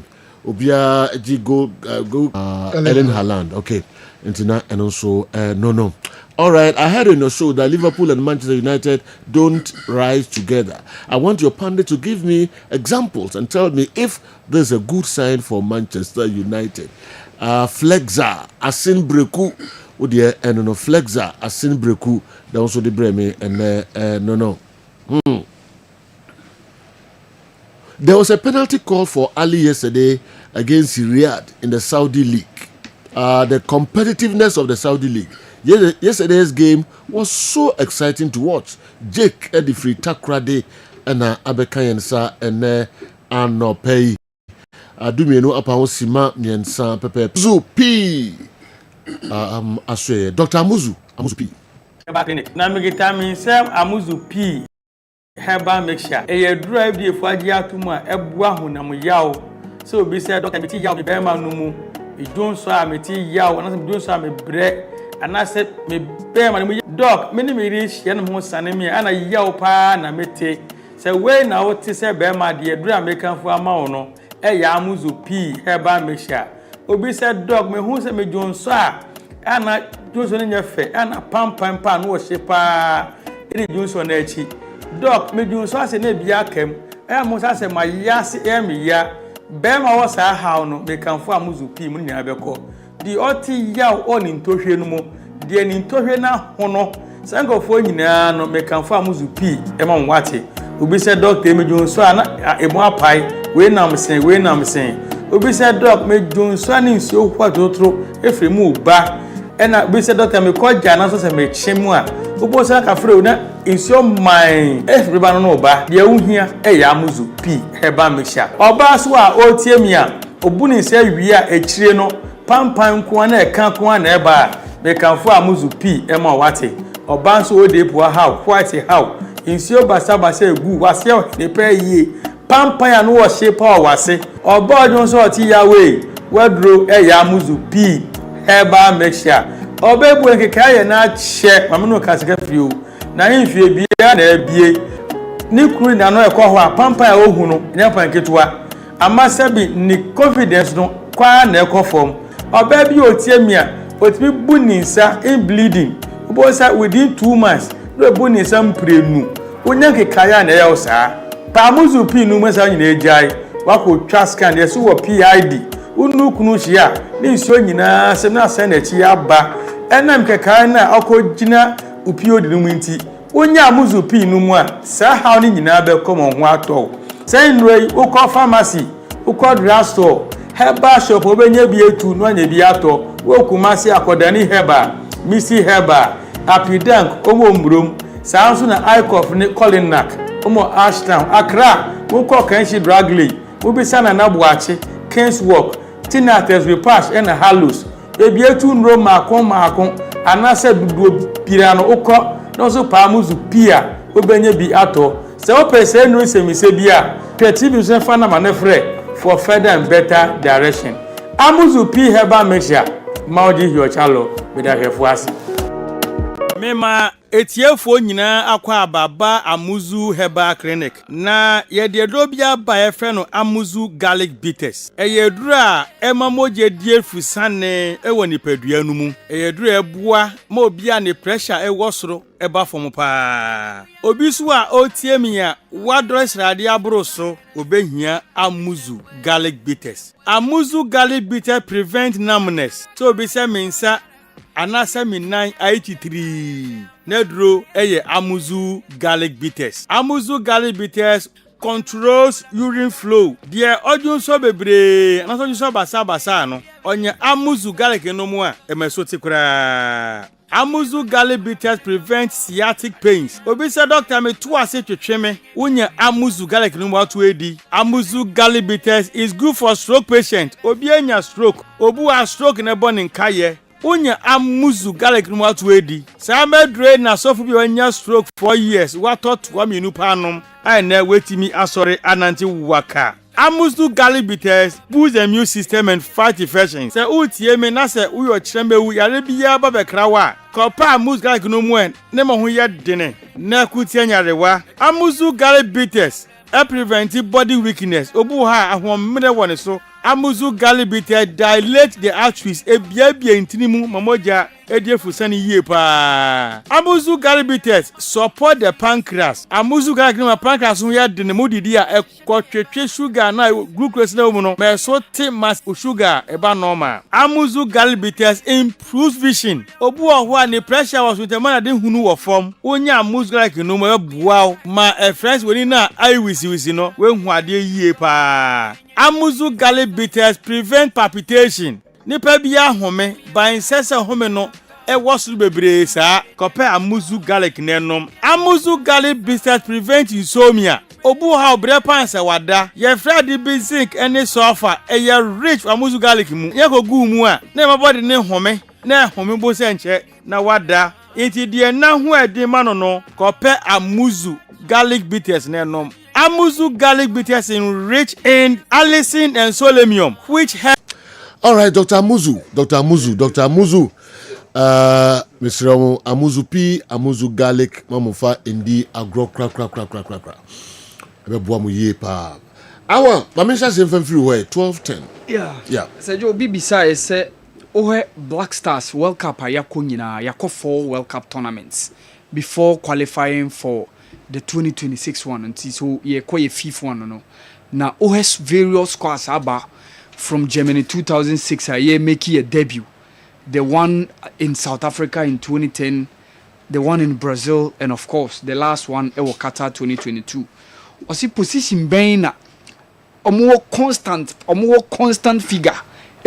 See a World Cup now. So you have various positions from the goalkeeping, the defense, the midfield, the attack.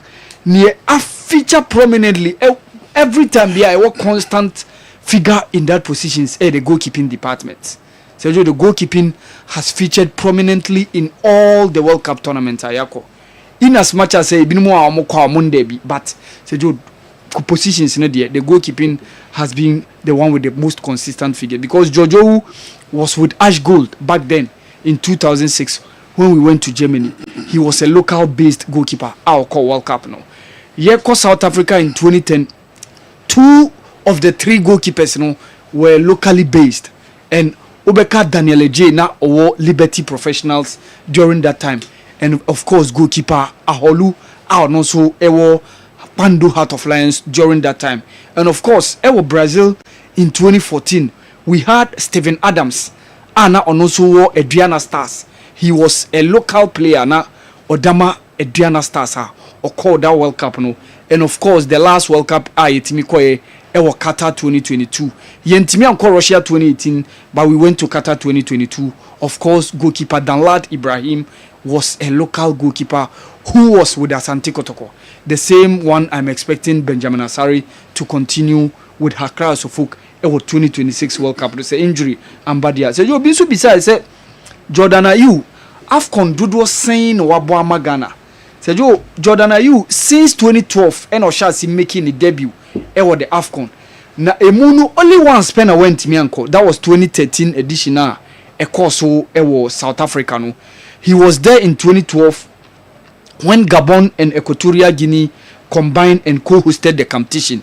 He was there again in Equatorial Guinea in 2015, 2017 in Gabon, 2019 in Egypt, 2021 in Cameroon, and of course the last one, Ivory Coast in 2023. So he said, yo, also wako 6 AFCON tournaments. Ka yetimi qualifier, yebe ko Morocco ya, said yo, kebeni 7th. And of course, missing that 2013, you know, can also be canwa. Say you can also be 8 AFCON appearances. So you be so besides say, who are the current generation of Black Stars players, you know, emududo sign abo Ghana Premier League da. So you figures in there a very few. We Benjamin Asare or no local player consistently when you call up, and of course the latest one, Prince Owusu. Of course, Fabdul Fattah Isaku has been a local player with Dreams FC at that point in time before say all leave the shores of Ghana or joining Sporting Lisbon. And of course Gideon Mensah at a point in time was also with Wafa. So we had the current generation of Mamotenya collapse now. Majid Ashmeru and Tam Membana saying on Tanya collapse, but he has also featured for Wafa at a point in time during the Ghana Premier League heydays now. Unyaye. So you play off sport, you know, 4 teams now Eko Uremu Nyameboa next month yeba bewrem meka Nigeria, Cameroon, Gabon and Obeka DR Congo. 4 teams no. Gabon, DR Congo, Cameroon and Nigeria. Omo World Cup appearances Cameroon ako 8 times and that was from 1982 omo kwa Ekopim Qatar 2022. In between them there've been some omo team ameti but omo team anko Russia 2018. Cameroon couldn't qualify to Germany 2006 during those times, and their highest appearance Obeka say making a World Cup no to reach highest stage World Cup no was the quarter-final one in 1990 I so. And of course Nigeria have also been to 6 World Cup tournaments, and almost highest stage almost our round 16 Obeka the one in US 1994, and of course the one again in 2014, no. And of course, even before that one, France 98, Nigeria were also in the round of 16, losing out to Denmark. So 3 round of 16 appearances. Of course, DR Congo there, Omwa Kubida, and that was the only one in 1974. And among the list now, Gabon Kwana Oye national team Onsia kind of World Cup da. So they are the only odd one out within those 4 nations now. Moko Uremu ewo the World Cup playoffs no. So you be beside say visit Rwanda Argentina yetan hunu ewo jerseys of some clubs. So you visit Rwanda no one of the things that the Rwandan government ayen say obe make sure say Rwanda benya a global appeal to the world. And near all say was signing some deals and visit Rwanda no under one of the sports creations and also omo department Rwanda. They have a contract with PSG. At a point in time they signed a contract with Bayern Munich and they also have a contract with Arsenal. Rwanda buying etuasika ema clubs no na yedi omodinu aba on the jerseys of the clubs no na eno ya adea eton omaino ankasa as a whole. So that is the reason why utewu visit Rwanda yen some of the other European or more clubs no Europe no. So you say it could be decades say yentimi match the North Africans and the South Africans. Our opinion. So you I differ in a bit. Entimi decades. It just we need pragmatism. So recently said you who Dreams FC are making it all the way to the semi-final of the CAF Confederations Cup. And yeah, dear Chibia, Nansenya, just 2 seasons ago. And even in the group stages, Dreams FC were having one of the members of Moye Club Africain, a club from Tunisia, and also one of the giants on the continent. So, Sergio, and yes, be decades. Ningina depending on how said your football administrators no ebe making sure say plans are ever on board no ebe work it out.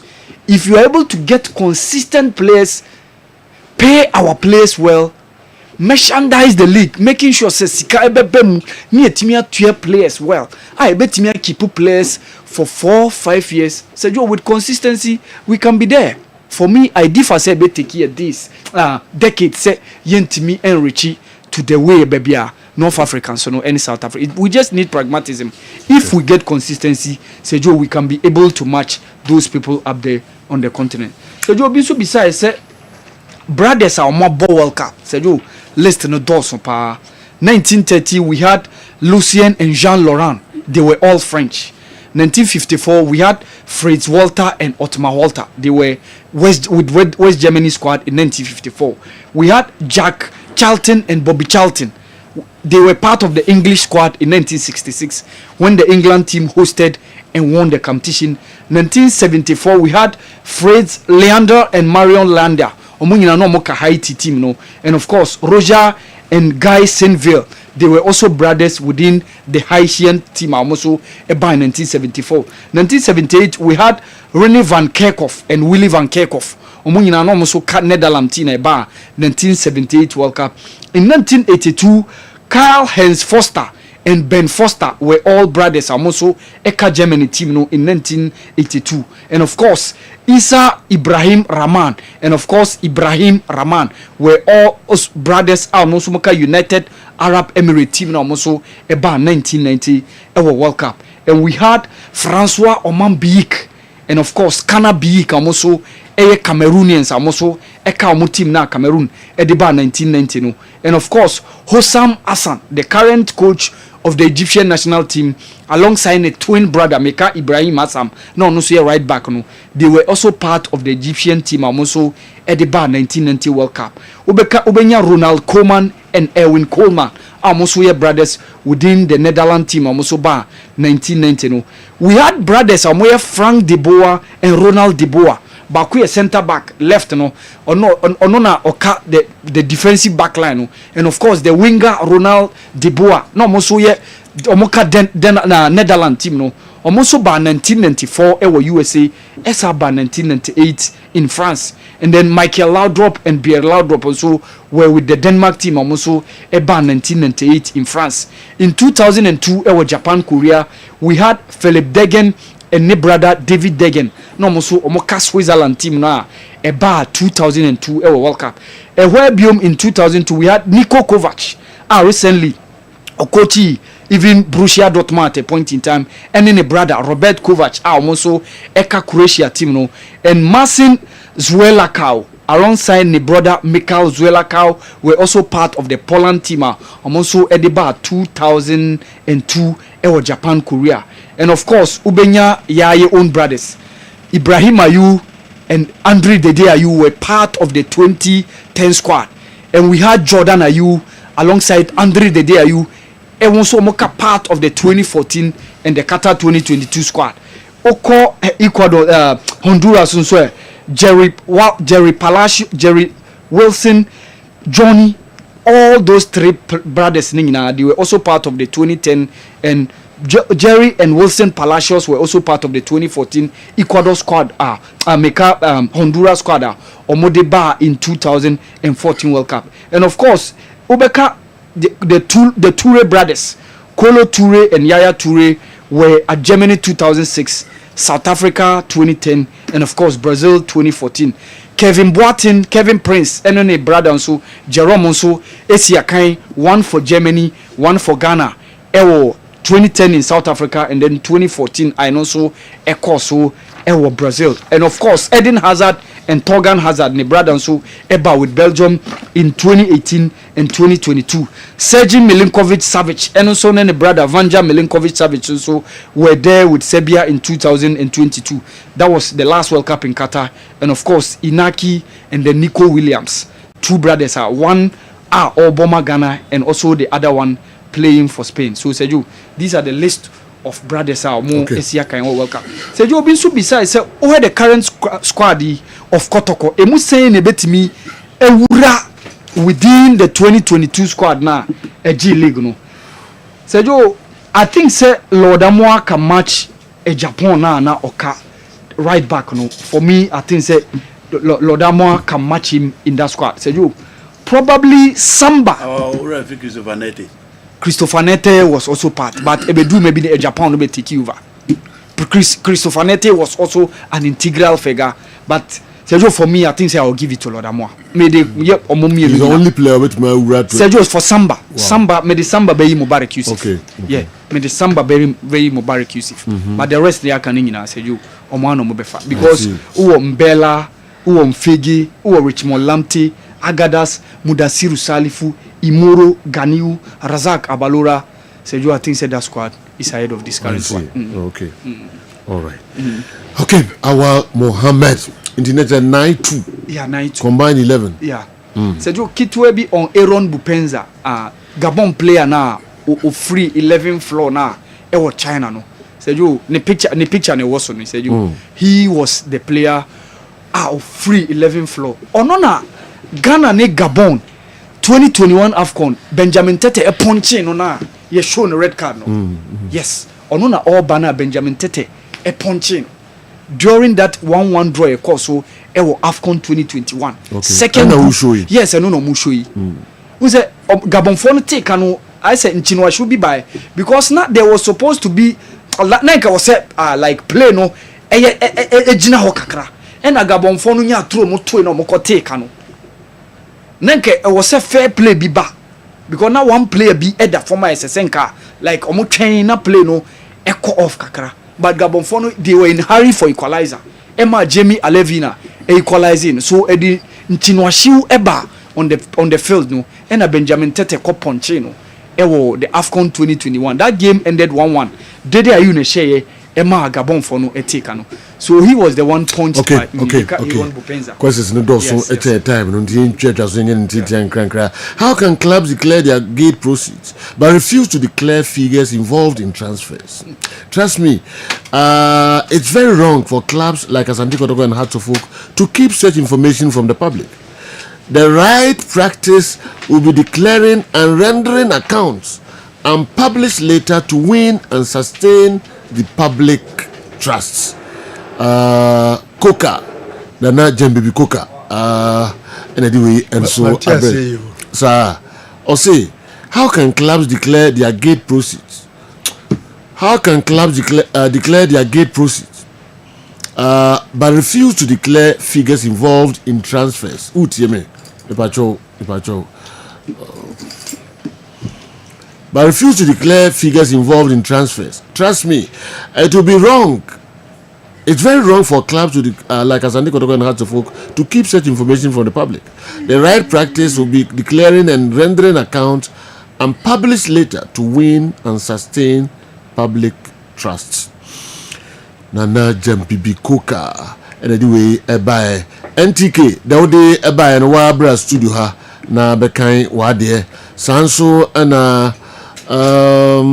why the abium and quickly Kwame Kojo Bajiman also the other by no Braha number kind wade M1 program no yeah twaso we as a gift to worry an ESCO member is alleged to have stolen 38 million Ghana cedis and it's very serious and it's under very serious investigations. Don't you think the GFA should suspend her immediately until she exonerates herself? Samuel Osei Nyama Redding UK and anyway and so Bray Kofinto Nto Jan Wabra studio ha na bekai message no Sedo Achi is with the FA and I'm in doubt this transfer will transpire without the knowledge of the FA. So they should let us know. Transfer doesn't take any time, especially when the boy has started training and scoring for the Libyan club. Kodo Bajimai.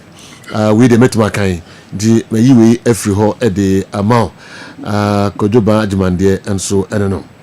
Godfather, is there or has there been any better box-to-box midfielder better than Michael Asante since 2000 in both Asante Kotoko and Hearts of Oak, and probably in the league at large? Can you highlight his skill sets and how close was his skill set to that of Michael Essien and his memorable matches for Asante Kotoko? Jomo K. Douglas, Atlanta, Georgia, USA. Greetings to your Jessica guys inside Bepasi. All right. Dr. Franco Naro. The questions, a dozen papa.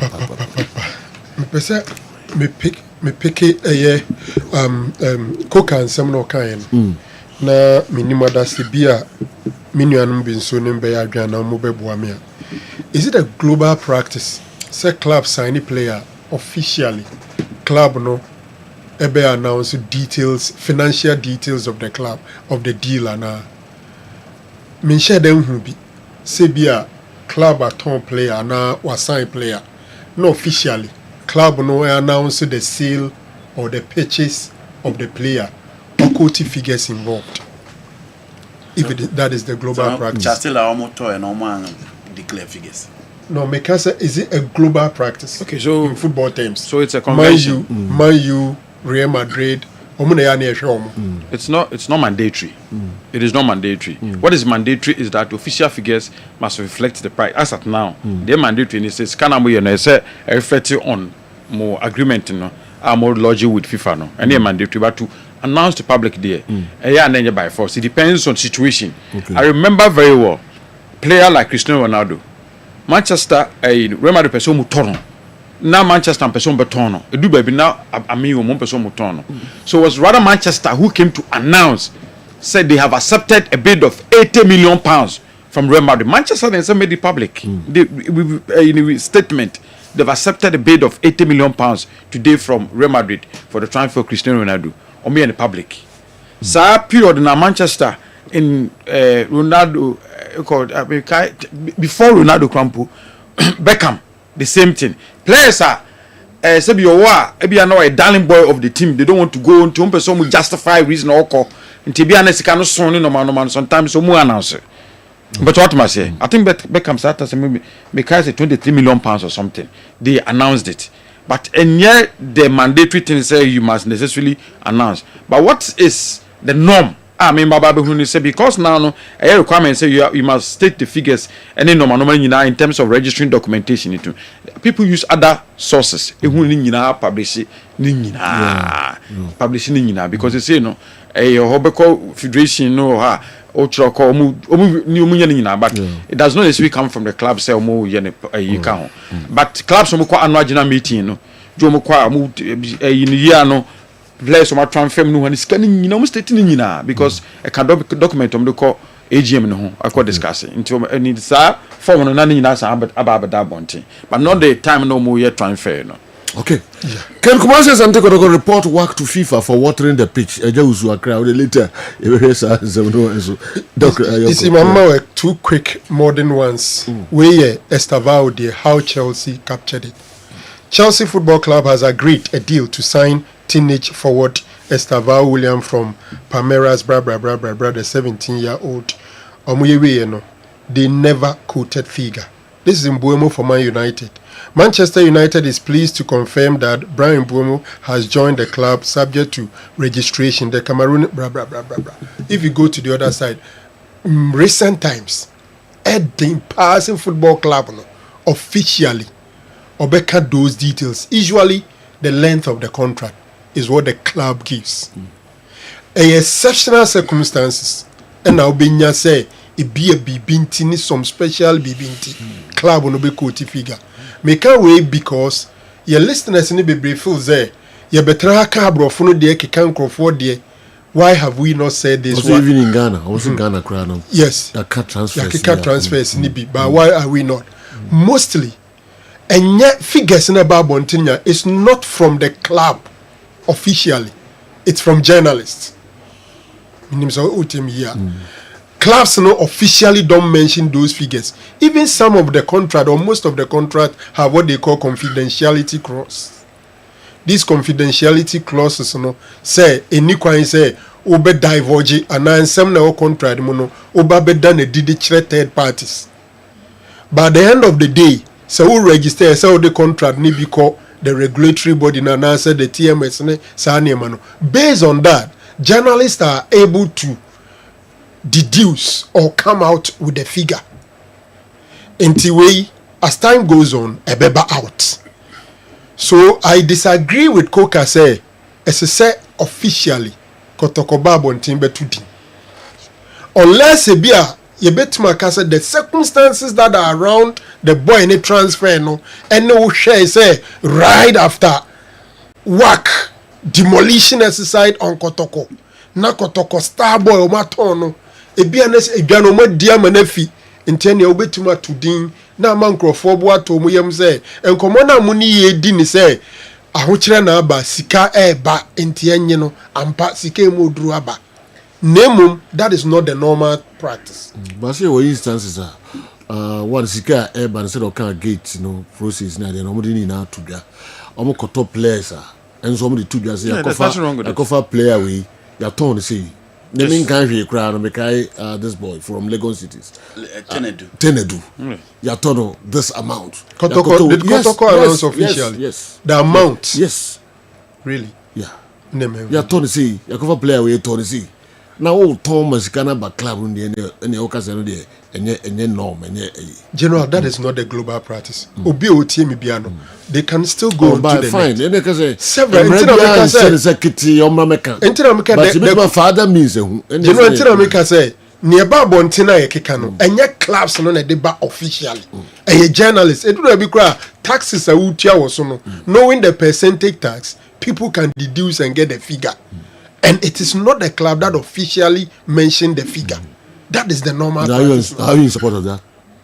Who say am I in support of no, I'm talking about the global practice in football because they have what they call confidentiality clause in some of these contracts, in most of the contracts. Well. Ultimately, but I'm not ruling out the possibility say it be due to the exceptional circumstances that led to the sale. Now person Crawford kukuto yem now justify say and now when tina meton in such situation you may have to bring it out. Okay. This Obin susu beside say Saudi model no of investing in the clubs no ni ade no anyembia isusu say no na be boaye anase kwan be so Saudi dey obviously aban no anase Saudi mine pick some clubs and some clubs were supported financially to buy big players and lure big players into their league. Said they be pushing Crawford there. In Tibia, Yemfan say Ghana and so are we advocating? Says I buy no bet me the Sika Ghana league nimu na ya kono na ya krabesha e be a buying them pick some 4 clubs. Na yinka say omo ene the model clubs near Pompey omo with Sika omo nko other countries go for players e kukuda mumra na ni ma league no honi ade ana. I don't think that would be the best for us because Yempo Ghanaian clubs will continue to be highly selling clubs. Saudi for no selling to make profit and shada nye omobutai. By yen the end day, we had den sika bi adbabishim biano. Our ultimate aim will be to sell and make money. So I will not advocate for the Saudi model for Ghana. For me, it doesn't work for us. Obisi insu atrema omuni lower division biao. Team nagu any hobium is defunct. Intiente enwase. Obisi yen stadium ye ohui. Is it fit for purpose? Ekase bibi a fit for purpose. Naturally senti butayenti a yes ade no. Ade na wo honum no. Etimi boaye ma yetumi de ya de kro epese ye.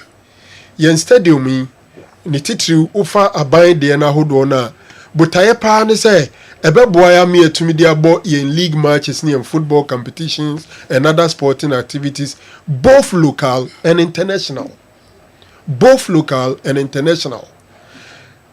And clearly, I'm saying the Accra Sports Stadium pay anytimi yes international one no. Baba Yara is not doing that. We are not the free on kra. Tisa Baba Yara for tartan tracks so I be say the two Mrikani ade. Osha tartan track now is not for it. Entertainment aspect be a DC stadium no. We still not doing it. So for me, I'm say yekasa na be tinting. They are definitely, most of them are definitely not fit for purpose. Obviously, positive impact of Coach Karim Zito over his predecessor, Enufri and no Hoffman, and Edibai. The predecessor, Dr. Prosperity Wogum. O Corona Niaman Koyi. Resource in Koyi. Yes, say only players in term engo. Yes, say only management term. But Karim Zito Baye, in terms of relationship with players, in terms of relationship with management, and even with supporters, leaders, I think say a cordial, untis ansem. Under Prosperity Ogum, there were some supporters, leaders, no mufuze or mumponi inflow. But Zito, so in terms of rapport between the major stakeholders and the head coach, I think say Zito the positive. Then in terms of results on the field, general difference in us because Zito Ababeji FA Cup, Waji President's Cup, Akwaji Toyota Cup, Ababeji Super Cup, or the Kotoko Africa, where Ikwara Ashen home and away, and a work Abesheno, I embarrassing. But I think that Zito has qualified them for Africa and has played in Africa, which Ogum second time he couldn't do. So the positive impact has, for me, so many. Obiso deɛ say Hurricane ni Benzema mse maminje no man de na onye me obisa me a mami fa no to Virgil van Dijk, John Terry, Kolo Toure, Gary Cahill, Gabriel Magalhaes, and then Vidic. When I think say my least performer will be Gary Cahill. He had determination and near Denny Bibia, but squad no there too no. My dream say we assemble the best centre backs and was say among the best no yenyi de onya ade ewum, and I think so I'll go for Gary Cahill. I rate Virgil van Dijk, John Terry, Kolo, Gabriel and Vidic ahead of Gary Cahill. Is weed a banned substance in sports? Yes. We are near Choswan we are a band. Nti onimobi onum we be a ama wada for nkofan or the bobo. Okay. Obi say a then MSC or Black Stars in Tia from 1982. Yen to me crew a biada. Maybe Arabia group bia or the bia na MSC or honum. Sometimes a purely lack of quality. For some of them, I think say is a matter of luck. Over the closest we came was 92 in Senegal, and I think say we paraded top squad. That is a squad you can see is a lack of quality. And I don't even think say a lack of unity. To say the China because I'll be dependent on your boy function till your boy could do final Krenny Cote d'Ivoire boy about penalties near the day. So probably matter of luck on that circumstance. Matter luck and be a ludi we share how the Pele had the red card and missed the final, and how a penalties Nikoya. I don't think say a purely lack of luck. And over 2015 the Egypt share Mohamed Gadou Susugu na General 2010 ahead of South Africa, Angola 2010. Yeah. Yes, thank you. And then 2015 to in the final against Ivory Coast penalties. Yes.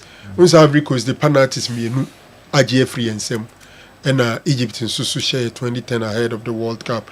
General, a different era ne dey be do be a purely lack of quality. It do be so amadwem say be a lack be and LUD but do ka generally me feel say it do baby and say any so ye no ebi ma to make the get it there. It's a bit difficult to say. Admittedly, it's not mandatory to declare transfer figures. Likewise, it's not mandatory to declare gate proceeds. Yet we declare it here, and why? It's understandable that there's no caveat on affirming that transfer figures are not announced to the public. Rather, it's the clubs that have chosen not to do that. However, on our part of the world, where administrators are easily labeled thieves, don't you think when they announce them and publish their accounts, they can win and sustain the public trust? All right. Coca no answer the way abaya. Coca and answer the way and so abre. All right. Also na drink no. I think he has a very legitimate point, and it's something, and it will be a preachy towards transparency. And it's kind of everyone will be a major influence. But my only saying was that it is not the global practice. But if a club decide to do it, it has to a club and say or person or chess or more transparent. For me, it's good. Obi besides visit Rwanda. I who say Google clubs be a huni adeno. Nititru Arsenal. Bobo kwa ube se omujesi no omabeti baby ani the captain Zamband bono ube se honum visit Rwanda na adenti enesani ma no honum de tian se Rwanda mine GDA se ade ba ko ebetumi ama ensrahwe akoso o my friend Rwandam ene se omubebo like ensrahwe tourism ade ma Rwanda fo nya sika pa. So in the attempt to advertise and make people visit Rwanda and see a area tourist centers, and we decided say sanity there. Umbeko sponsor Arsenal. In fact, yes, free. I think 2018 they paid 10 million pounds sterling to Arsenal. Said they be bodeuru. Now tie Rwanda for no come na sa advertisement no mudo musika koye no aboma mumanya sika pa because nipa bebre free chirichini benche aba Rwanda aba visit or tourist centers ahodo a omanya mfaso into who visit Rwanda na it is Rwanda paying money to advertise for people to visit Rwanda. A purely business. Okay. Obi say okay, I'm saying with the academic why place Maradona over Ronaldo when he a football greater in pimping Crawford place Ronaldo Maradona over Ronaldo. The only thing Maradona was a World Cup Cristiano Ronaldo ni. Now for the individual achievement Cristiano Ronaldo surpass Maradona bebre. And I also think that yes, for me in terms of successes in football, I will place Cristiano Ronaldo ahead of Maradona. But the ball in that form na mono and the MGD is Maradona in bossing Cristiano Ronaldo. And if I'm rating in terms of greatness, I'll rate Cristiano Ronaldo ahead of Diego Armando Maradona. Copama, Jude Bellingham, Bruno Fernandes. I should start one. Bench one and sell one in a 4-4-2 diamond formation. Madriam say all these three in a diamond formation, Omunina no ebe competing for the tip. Then Yemfan said the number 10 position. A honey beer, Kupama, Jude Bellingham, any Bruno Fernandes, Ombabishia in a 4-4-2 diamond formation. The one who will be playing behind the two leading attackers.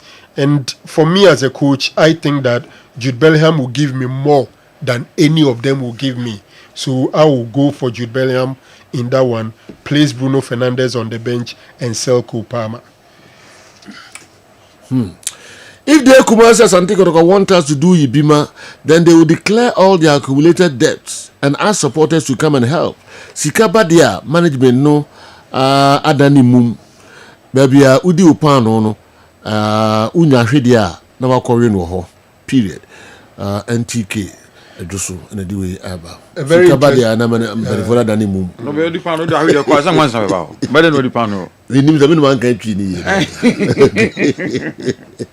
Enti kabadia na yeme bima sikabadia no ayemum nti omoso monti ase. You see general to add to that on say what we call global practice by nema bebrea wo hwe wo situation and no circumstances no wa ye no said ye ebeboa.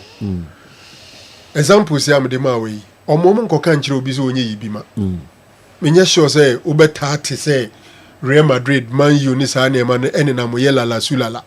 No mo take it ni kura nkofo pre no mato.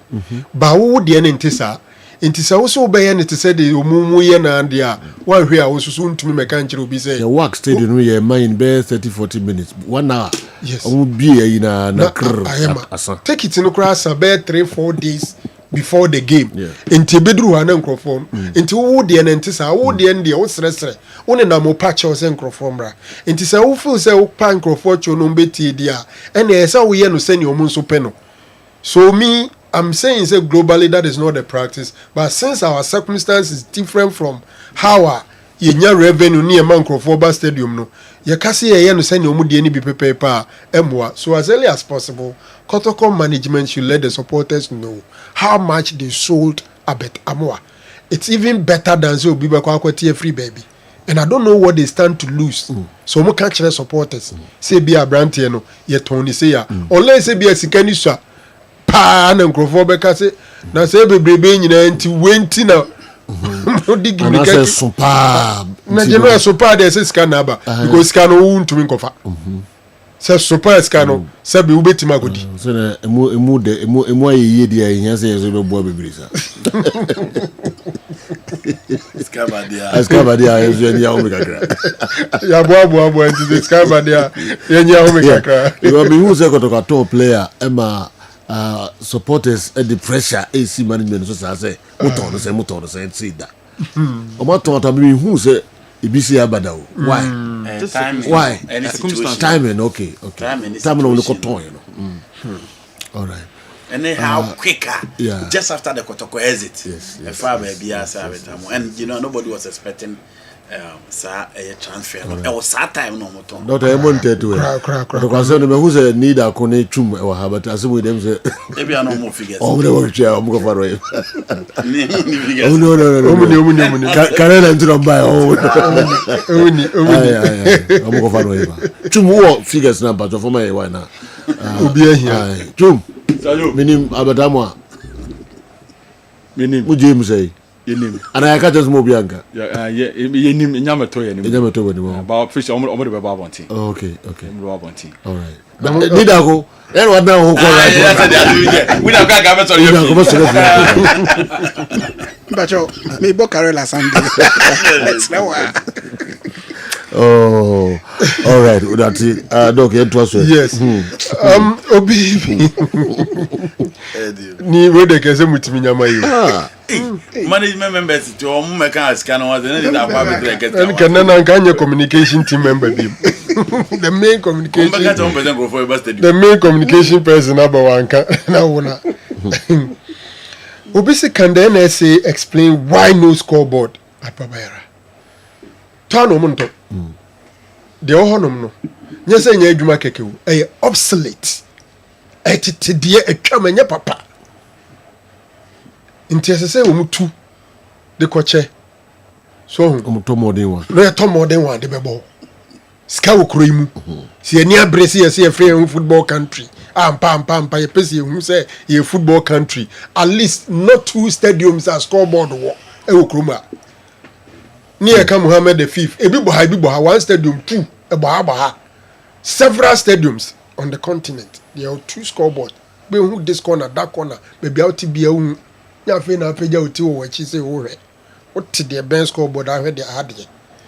1 cry nibi. Wait. The more time, Ebigusua, Moana, Omatimi, the team sheet aba, Nedasusa, scoreboard, I know. Zongo say you ma kwa kebe fan sao. Kebe fan time ne da so no. Time ne line up present kebe fan sao. General. Home tip papa and then Crawford scoreboard yi playback so person here. Crawford scoreboard yi match see playback.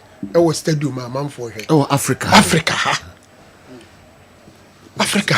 You supporters ni beto no bia hu no who say. Una that scoreboard ni apre we say here una that so no na ni age. You were here for Okruwa. Time. Sikadie. We here to say computer monitor. Nebo honum. Type in the okay. Look. What we are now? Baby, how about so them? My main for back community. Give to worry. I'm sorry. Obi say on put in background so we eska. It's alleged to have stolen. Very good perspective. say I can say there. You say wafa ordinance akekenska and now I'm more minor aboka willfully causing financial loss to the state. So if you suspended for now.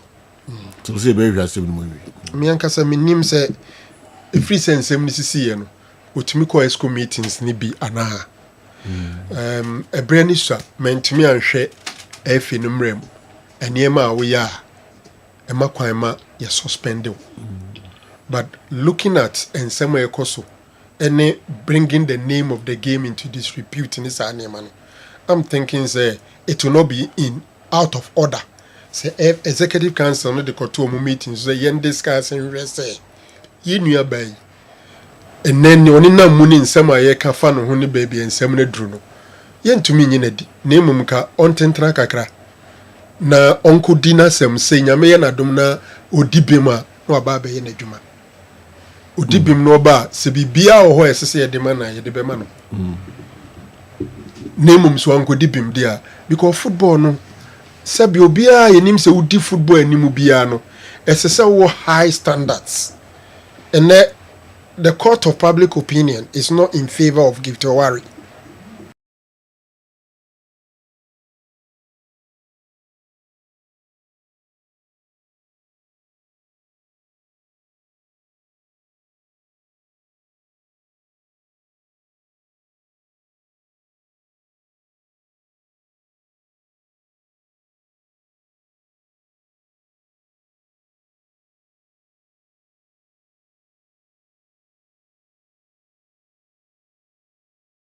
Indulge in something that which brings the name of the game into disrepute, you can be asked to step aside. Nti omunsha se ndwendwen ho hwese se ye nua ba no omoma no agina ho mekakra no ko ne ntokwa no okunwie no dibima na nkwa beto aso aye na dwuma general sense bi ademantumi enyen me nua no maka e be gada later na se be mane asan abasubio na fe me man di so kakra ansa kakra na me nwuram kakra kama me fa wintwa to fa osisu man you bit marry ni GPL the day no be you bit marry GPL EPL sorry and a Premier League omukra do mumpe EPL don't pay Premier League league in the early days yet. I think we've done some 9 matches. Inti teams have all the potential to win it. Will be a bit more win it. United are winning 3 matches on the bounce. Next game, Nottingham Forest, one of the teams that are not playing well currently, they could get 4 wins on the bounce. As a Chinese say, a big team, Naso or revive it there, untumi runi out. United is no favorite to win it. As I sit here, I think the 2 favorites, Arsenal and Manchester City. They are the 2 favorites for now. But the season is a long journey. A long journey. But if you ask me, can they? Yes, they can. Okay. Is it true that Di Maria Ibrahim, formerly of Accra Heart of Focus, has naturalized for Benin? I see. Nefi nebusa semwe. Minimadi. Yeah, Musa Sedu. Sedu, Musa Sedu, Mamia. No, media. Di Maria naturalizer ama Benina. Okay. Andy, I'm now hona yambo bonteote rank ranere. Okay, then I'll beat Germany, Spain, Italy. One now produce great coaches by Italy. Coaches there. Almost Spain I had there a lot of coaches also are winning major titles, but in all putting it together, Italy produce great coaches Spain. Obviously I wrote you ball now. The Cavaya copim ni mono na any penalty na so do not a penalty in my opinion. And after the game, referee Antonio Matthew Lahos, a former FIFA referee, on also Babonte Becas, a sabo no referee na any penalty no. A classic untia and untina entimi amanani a penalty because it was a clear penalty. The way the man for in Chum Street. Di Maria, I'm saying Papa Benini. Okay. Omo inviting no. Our next game against Benin, he's part of the Benin nationality. Against him against Morocco. Oh, okay. So our next game is against Morocco. Okay. And Di Maria has been invited. He has agreed. Okay. And he's going to play for Benin. Okay. Because ne father no, they Benin. Okay. Yeah. Sorry, Andy. Okay. It is about no penalty. Obese Maresca, Esteban or Debbie or Ba, you know what I'm saying? Aro ne Kavaya incident in the TV no so no. Matthew Lahos no the other side no. Ono se ball no na a penalty. Obi se Esteban de bia ball you oba utimi ball bonso a ohegu. Adentina Enzo Maresca en starting no de bia o games him. Serio Maresca e coach clearly wa follow bia who say opese de bia or satisfy the boys ni nyina.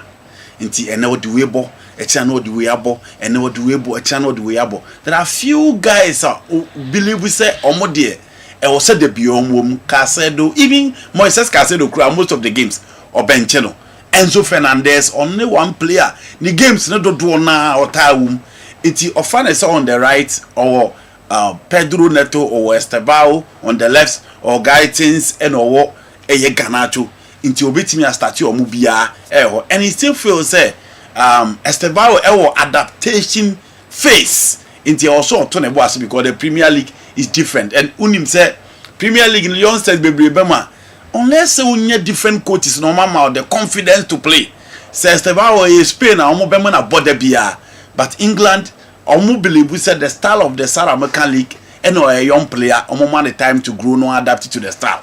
It is the reason why Maresca the nebonde on your man of the match the next match of no bench he still feels say also a man no adapted to the style of the Premier League. Obi say Jesus na ya na players inherit ya omu ntimi nhye no ya na spiritual back bi ana enu nti na omu ntimi ana dinua maybe I don't believe say any spiritual backing. Football no sa na tie obetimi move from a team ebia o ye big but okoba bia na wakọ na niam ankofa eniam na ankofa no a lot of factors comes into play. I don't think the spiritual backing of any Jesus na player bi ntimi mo Messi Mount ba Manchester United no 7 JC komano said you ontimi mbo de bia no opra ball no so omo de ne ba ma oyedi obetimi bia and clearly if you look at the previous players almost say 7 JC no omo ye big no omo ye huge.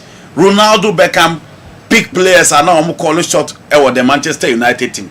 I don't think say spiritual back in Emma Messi Mount untimembo e ball na no untimembo and spirit in Emma ball no untimembo wankasa kra no ni sa spiritual ni de nyame won say we free wo ba David di back kra wo unim say ntiwi ase no be sha ya de o say Eric Cantona yes George Best David Beckham Cristiano Ronaldo personal ability but Manchester saw some potential in him in this ideas in the command, but he failed to realize that potential, and it happens. Another person also needs spiritual. But wait me. Yeah, but we just say, maybe say spiritual. Then after George Best, no, Beckham be share with him boy, and I Cantona be share with him boy, and I Ronaldo be share with him boy. I don't want to buy him feeling. I'm saying no better the Messi Mount to some of your boom deal. Capacity no, ability no. Okay. And I say it, right? After Ronaldo, Di Maria be share went to me amo Memphis Depay be share went to me amo. No what about mom share on boy No, he just give you the players. Say achia my mom be share boy e boni.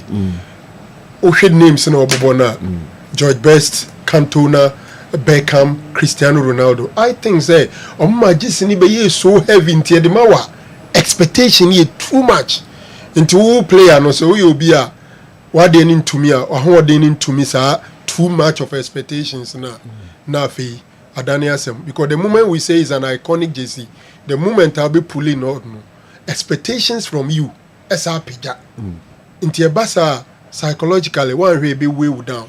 Somebody like Di Maria was not given enough time. Memphis Depay one season and they obi abeshibi to me, but I don't think it's spiritual. Cristiano Ronaldo doesn't care what happens to Messi Mount at Madrid.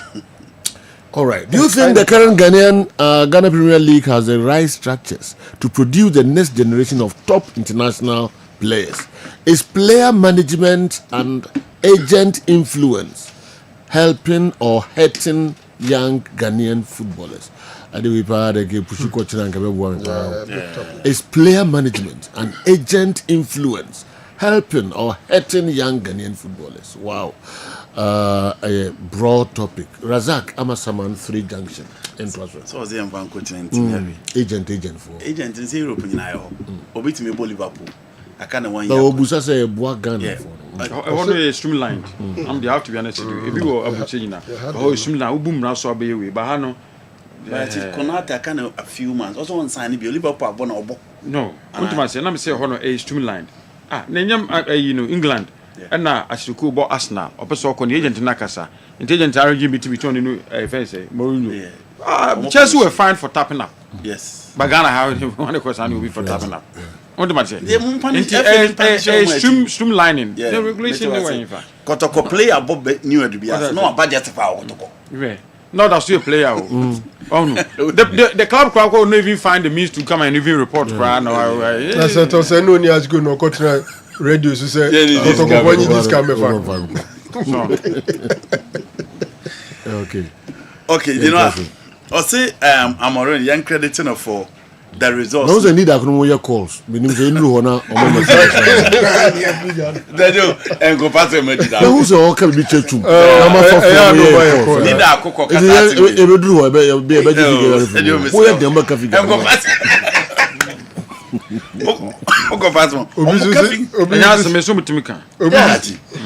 Safu Kuba Hamande. You don't play another thing over. It's also the issue statement. So he knows. Safu Kuba and wa musika so. Na chumo be promotion man crofo aba stadium. No mo be kasika. Omo an crofo na bi be san ka kire omo so omo peti ni Bible stadium tia. Woni mo mo. Dino ni mo mo yati. Dino omo ka no kre no. Omo an crofo ni be ka se mo pese. Safu Kuba ha be ka asema ye no kre. Eniema be man crofo aba stadium no. E bi free chairman so look at so ya good ni nti omo mpam no. You know, no when you obia so support the way. Obi the group here. Yeah, I reckon we are Mr. Ibuni about there. Yes, but you must have a mind of your own. I don't know about social media, Facebook near there. I did be a positive by kai comment no. Obi the nipa bi o ma omo ye negative. Omo dey hear omo no. The negative aspect of it no mere. The number papa ohunya no no mfa. Negative aspect no. Into bi we na wo no ne how. Did not. Omo ti hey, omo yakotofo. Omo ba be am nkrofo aba stadium. But you see esika no omo nim. Omo koka. Omo nkrofo ne be kasa omo mpese nkrofo be ba. Anto omo nim o. O na omo nim se. Omo nim, wan nim. Omo nim. We sure. You panic yourself nim so. You da kuni. Omo nim na omo nka. Empenifo na meka omo na emeka. Yasem kakra wi. You know. Now when they if they say it, what will happen? I want to know what happened. I told Ali Benghazi. Ali Benghazi. Everybody. No, $3 million. They don't get it from Saturday. $3 million. No. I just want to understand the perspective. Say, what is then the work boy and the transfer no why yes e be anti I don't get it. I have to be honest. Opposition local wins. You know. Okay. Is it possible for a player to win MVP of a match whilst his team has lost the game? If not, why? Kojashana and I want to win the I'll give you some two examples. Still that's not just MVP. We need MVP now to the sense that they won player of the season. Kojo is in Kokuisen and not Tafo. He was playing for Kokuisen. He was playing for Kinfaza. He won 16 man of the match. About 16 man of the match, but Kinfaza, but say we na Kinfaza at him for little bonus. Some of them is a question. Say we na Kinfaza at him for bonus. Bon, look around, but Kutana Obo bought me say, but Kinfaza were losing the games. No, we are not a man of the match. In England, say because a hampon because we be na in England, was it Fulham? Players say why coach? Scott Parker was player of the season. Now the team called relegation. Okay. Scott Parker was player of the season and your man of the match back up. What the man of the match and this to the sense that it ended him player of the season. The could be we are Fulham at the Hemfa.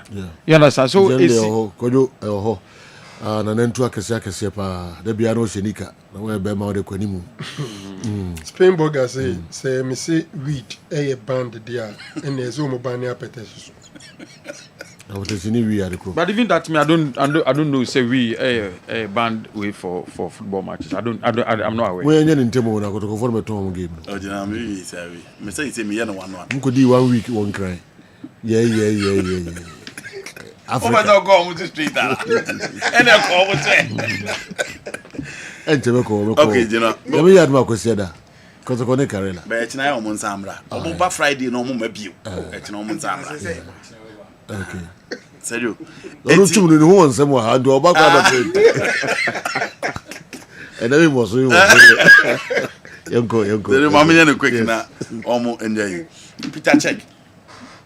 No people say there or share hair GM. Chelsea call Majestic Stadium cover match against Reading. And our next Steven Hart collide there. And see after that, you know, we in the surgery man 12 weeks. And mama the metal play to crash share. The skull in to conclude him 3 months. Yes, inti eno and a man after that and hoto no back no or man hedgia or da poor man de biabu say na hedgia a goalkeeper Peter check. Sana ninsem no eti ewo ho.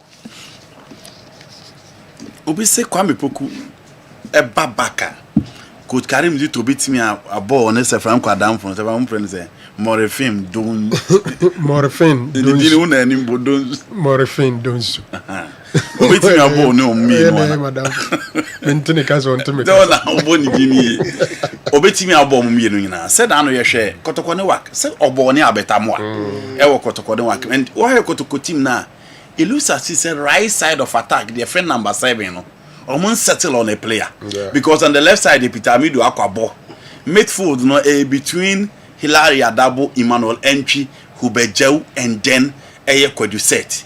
On the right, there could carry him to unsettle on a player or the neighbor. Actually, be another Hubejau call, but Hubejau on your ringer. For you to settle in the diamond formation, he can play on the right side because some Bomanima, Lordamo beba the right side or no room. But if you want a proper playmaker, I'll be control game na more. What the Hubejau ba midfield or bebe inti.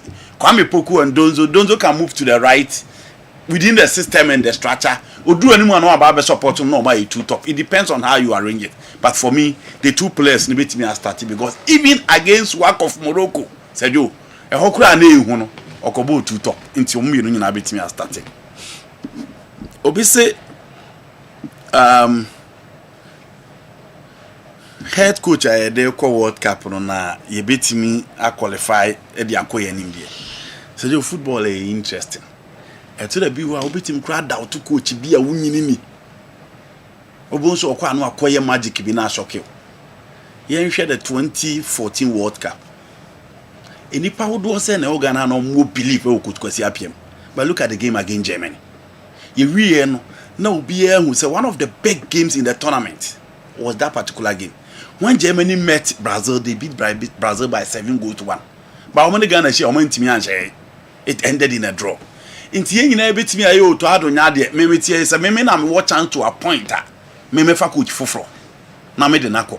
But it is also possible say betimi cry a draw no on the 15th of December. Ni yakwa akonya teams asedo ye cry na betimi ahye omo nyina. Then to ado beat those teams qualify to the group stage to the next stage of the competition. It is a siamete hey. Mintimi nka say because ye the coach to ado ko ma adwe ye me say World Cup ne modebo no ofem intimi qualify from the group stage of the World Cup. There be football and yes anity. It is even possible. See a bit team crania some of the cathedrals in there. Near team qualify ahead of them. The last World Cup. Rogobe Songa ye nyina so onya de no say Brazil in the last World Cup. Into football there, Genoa sanity. E to the be obitimi doubt to coach me. When Carlos Bellardo was coming to the 1986 World Cup, Argentina phone energy deal. The same thing happened to Luis Felipe Scolari in 2002. But sa coach is similar about tournament no my babeji. In the football there, ubetimi anya doubt to coach but you know on the field of play bibie timi sesa. Ubetimi akokasa kazabuti start na opponent na kwakunya red card. Then you own your numerical advantage and you are good to go. Inti the fact that you do to add okon entrese group stage in yentimi and qualify. Obi say they qualify for the World Cup no obi aka na no tum say Ghana football na yi say do obi en hu awaka say you qualify for World Cup no Ghana football ayi ene na yeti aye kan scoreboard ho asem ene na yeti aye kan stadium ho asem say your stadium cry fit for purpose. The last time here discuss say presidency next year obesi stadium akoma 7 meanwhile yes ye obi wo ha enkoyi enti ade nti na scan ye de kwa akosi mu no yenyi bi ne emfa meye dada na ya yesi ho dada enkoyi scoreboard enkoyi bench adisi ye kofa bi free baby sika mu ye de aba baby ye mfix saa ne yema nyina even legon cry ye as e do ni 2 years na hwe park no ni nyina anya fe enti ade nti na yɛn fixe saa nneɛma na atoto sini wɔ mu no na nneɛma ntimi nkɔ yie the last time near deliberate about referee ɔyɛ young also okodi match tension wɔ nti obianka na no ntum sɛ Ghana football ayɛ ensɛm ne baayɛ ka sa asɛm bia ma obianka for so nkɔfa asɛm bia ma nneɛma meka nti obianka sɛ qualify for World Cup nti general everything is done and dusted. Could carry to the end of Franco Naraye and Ghanaian clubs ne Bakwe Befa so aba back no said you we so topic with ya ningina iska and so befa the right personnel unya sika na wonya omo betimi adi animu adi ni because clubs na omo nkoyi omo aba back no omo nya sika no omo fa the right personnel no omo bedi animu di ni but ye decide say ye best back fans and support to clubs no seeking for sponsorship na de bia ye twen say abam face camera de information ne de akobobo no dia say there's no way ever back teams na ye kan nyina omo sponsors omo fans no ete team na chi until the last time ne kan work of Morocco say 45,000 capacity Mohammed V stadium aboma and ne kan about the rate of stadium no say what dey imagine so omo ji obia say $40 square na $20 ya enipa 45,000 say no mo benya time na kotoko enya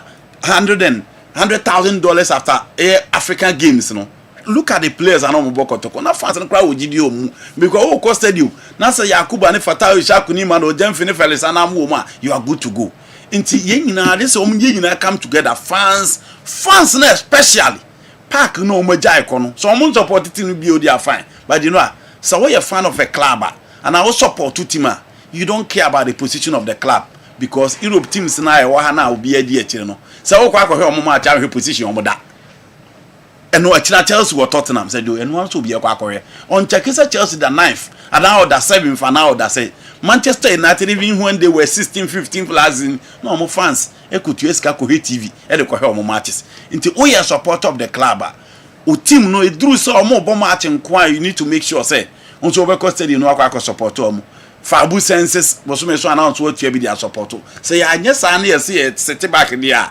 You know de bia ya dwen say ya dwen be say kotokoni ale pe kotokoni Sundowns pe na tia na omo team. While they were playing at the FIFA Club World Cup, ni enso yete here dwen top 4 and a top 8. Inti fans no and the team nyina put together and I said you omo betimi bring your teams back. Said you Mary. Okay, yemfa ensi ha na madam ho kakra baba me ni kotokofo ni nkomo nanka minya omo kwan na omo enkoye na femi ni dwa kakra bi de ba ya kare nyina Mr. Champion enso ni ebedi enkomo tum eni ni da kon enso e wa ha ya me aduma kwesi ada kotoko eni Karela uno mutikura ye saa time no West Ham eni Newcastle na be 2 p.m. di nekitikiti bia eni mo time be compete bia the next game no ye be 5:30 or 4:30 Man City ni Bournemouth na enso e be share nti I don't know. Won't you inform man for Uncle Stadium? Why? The bad there. Mark me name the man yen one cry. I went me and Philly a year crash sports stadium. Kotoko whack of all games. Finipe koye. Salut. The bad there. Mo management didn't see crying. Floater mo ye mukwaha me name the man yen one cry. Still. The bad there. And I wish I said, So, Jonah, ya dwene ho ayentiase. Ya dwene ho sayentiase na eduru ba bi so a supporters na say yes e ba from there chiro mo the football ni. We say so bia dwene akodi falling one. And ye bomb match across process. So do take it in na e chebi o. It's about hono bebre kura mo de chei. Ah ye take it. Mo bebre wura mu nyina scratch amount so lo mpan for the more the bebre ni to take it. I see. The chairman man for but still supporters ya Joe ni e kan beta mo asem ya ton management anya de time ni ade Joe na mo e kwa me betina last season abeta mo team still no mo mapa omo mapa the kaipa abeta mo team nim obobo she ye wini samba abeta mo other players e corridor stations but this time no omeye the poster boy of the club. Oh, na samba no mo ho. I bet be fi as no mean poster boys. No, samba no me was our level. You see, there's something we need to pick. Yo, no you can't say no. But if I have to be honest with you, me time me realize say boy the potential way this season. I have to be honest with you. Because last season, you know, say boy we buy. Back when they said do prano. Kwampuku buy. It's no is more focused. Na Samba, a central defender no, and even the goalkeeper no. But it looks as if say this is in a start no. The all carriers and the Kotoko will be that boy. About put was there's we cross whether could you to Babu Mutu no front and that's not happy for this season. I don't think say roller. No, especially play this in the play that's a rule last season. I don't think say he was there. I feel that confidence now by say team Nanka Babi Jinane now so on the channel. So it could be sent request last season no more they were not coming. But do you then compound the issue going forward? And then yes, we so on. The moment compound area, you know. But actually, I'm because last season. No, what's your 14 goals and Kwane on and off? What's your 14 goals? Only they cry team no. And Krano, one more matches in the Get no money in a way. Cry. Tibiana make us no. Make us now imagine the ball. On the ball, that time they any one. Only on team. Okay. And a friend is saying Peter Amiduakwa. Peter Amiduakwa the any question or table from say a player. You can't so on trust or German Yaman uncle. And a man is spreading a bar from. Ne players are old team ma I do am kwabontin. Ne players therefore. Kwampoku, Peter Amiduakwa, Abetamwa, and a Samba. Omo na do muton ye babontin. Obi be ka say players be na yenko hwe omo a. Ne players we na ne ebo omo dis omo mra me hwe omo. Now before the season is well, before start season the second season. The second season. So that is where the marketing aspect in a woman I want him as you know. They make sure they say before last season he wasn't there. Then last season he came to do something. Then now I'm on marketing tool to use for the coming season. But what must say? He might have scored 14 goals, but that is the Obe use to market him or market Martin for this season. But about Sheffield, no, Obi Suba no going to call. They are not be marketing. No. They make what must say. So last season, you know, they said the weekend I also had 14 goals now, or you say, but he wasn't there the previous season for you to have used him for last season. No. So this season, no amount tool for you to use for this season. No. I'm not saying say try and find a wrong Ghana ways, but I'm only trying to build around the justification. Say he was there last season, so now Omumba, you know, Park so until Hama said this season. No, yes, I they will never make progress. Because now we see the code into the Sana Bay there, they will never make progress. To me, imagine say yes, last season he may have scored 14 goals, so also can. And no moment, I think I ammunition now for you to then. What are market your matches? No, so that is the point I'm trying to read. I'm not saying it's wrong. You need money to run the club. And yes, sir. Yes, sir. And yes, it was only 2 years. The contract with Baby Woo, so whatever. That's what I was made to believe. In the high problem, Amamo, right? Yeah, so I can see a part. They be catching and supporters. And say players and also Ejuma no more. Yeah. And in players ni be so ISR to so management ni so ni po mo run the club. Players no do time I said they are chicken. You don't bet be ton mama and supporters na be hwa. No mo contract ni wu. Wo be ye wiase die nyina discount to ho on Saibo so akọ free na club na boka. The same supporters na be catch on say adeti na ebe wu no one ton no. One for 9 discount no ko free. Edisejo akoye of us 19 crew. One mia eye kese. Umia so a wo sun. Wo be ne den. You bet make last season the 2 players on a goalkeeper. The same thing. Now supporters pay the contract man was sign go free or jiska. Lamte the same thing. Lamte you didn't turn support. Ojina match supporters who come over. Yeah. But Lamte go free. Asari go free. Because that time Lamte jina na so and on the contract be who na management here so mo turn na. Say John could be see wo krom. But you can say supporters sniper management dominate from supporters sniper. It's a man a contract and never sign. It's not mean sign a kind of 6 months will free. Or sign or sana be so I said you can send or one sana. But I cross and say Peter Amiduakwa. High in 3. Yes. It is a kakra somebody at the free. At the horse is here and for teams are bound on so contract be who scar will demand it. See and sign as a busum ye first run if you go free. club no so aboka asemo ukoton sisi aso ukoton sisi ya wonya asem Sajo supporters na ebe ka tro mo se omo na team ni ya omo dia yeah ana e discuss na ye team ni se wo hene wo so na discuss ye team e omo ani asem ti obo sorry de bia no akobo hene punu so wo discuss abron se sika mi ense gu a wo ye ne makakra bia banya sika ni bia bagana ha beto players ni bi e dia asem samba de moton ya you nebisi just we di agro so be ko free Sajo se de ti ha ye kan a ye ba ye se si e bia bibia ni mo be ko free tie be bo eti be na mi tie andi se na mi tie andi ka se player bia ni contract be wo bia ska be ba wo bia njama ni kwa me ne adwene okay the same supporters e be ka se ya ton samba amo asoko hwan ye mehwe no ba se jo ye players be so mo renew onye obako for free oni ni manager be ko akọje na club na boka ni asa ko pe bia mu dia ba it's here if you say supporters no so mo ba park no more abehwe ni say the first no mo hwe ni na sika no ye ma o mo ma bi kwa ye ma na ye nso kra na ye di bia kan no say nipa no ye na san 5 years see ya na be there I na others you want to maintain o mo de no mo nko for free na make clubs North African clubs, South African. They have the money. They have the money. This kind of way. Into those kind of also pay be as kind of be club no. You know no so. Open so na dey ba. You know no so. Yeah, there must be a solution. You can't say solve the problem no. There must be a solution. Yes. There are causes So I don't hear can say supporters no so dey enwa mo say here. E kwa bia ni wo so yan fa so nton. Jajo ebuga e say what time o dey ton we be ton bi kra. O so am e kwa say fa mo match no dey. Ya me kan dey wo kodoko team ni franchise supporters.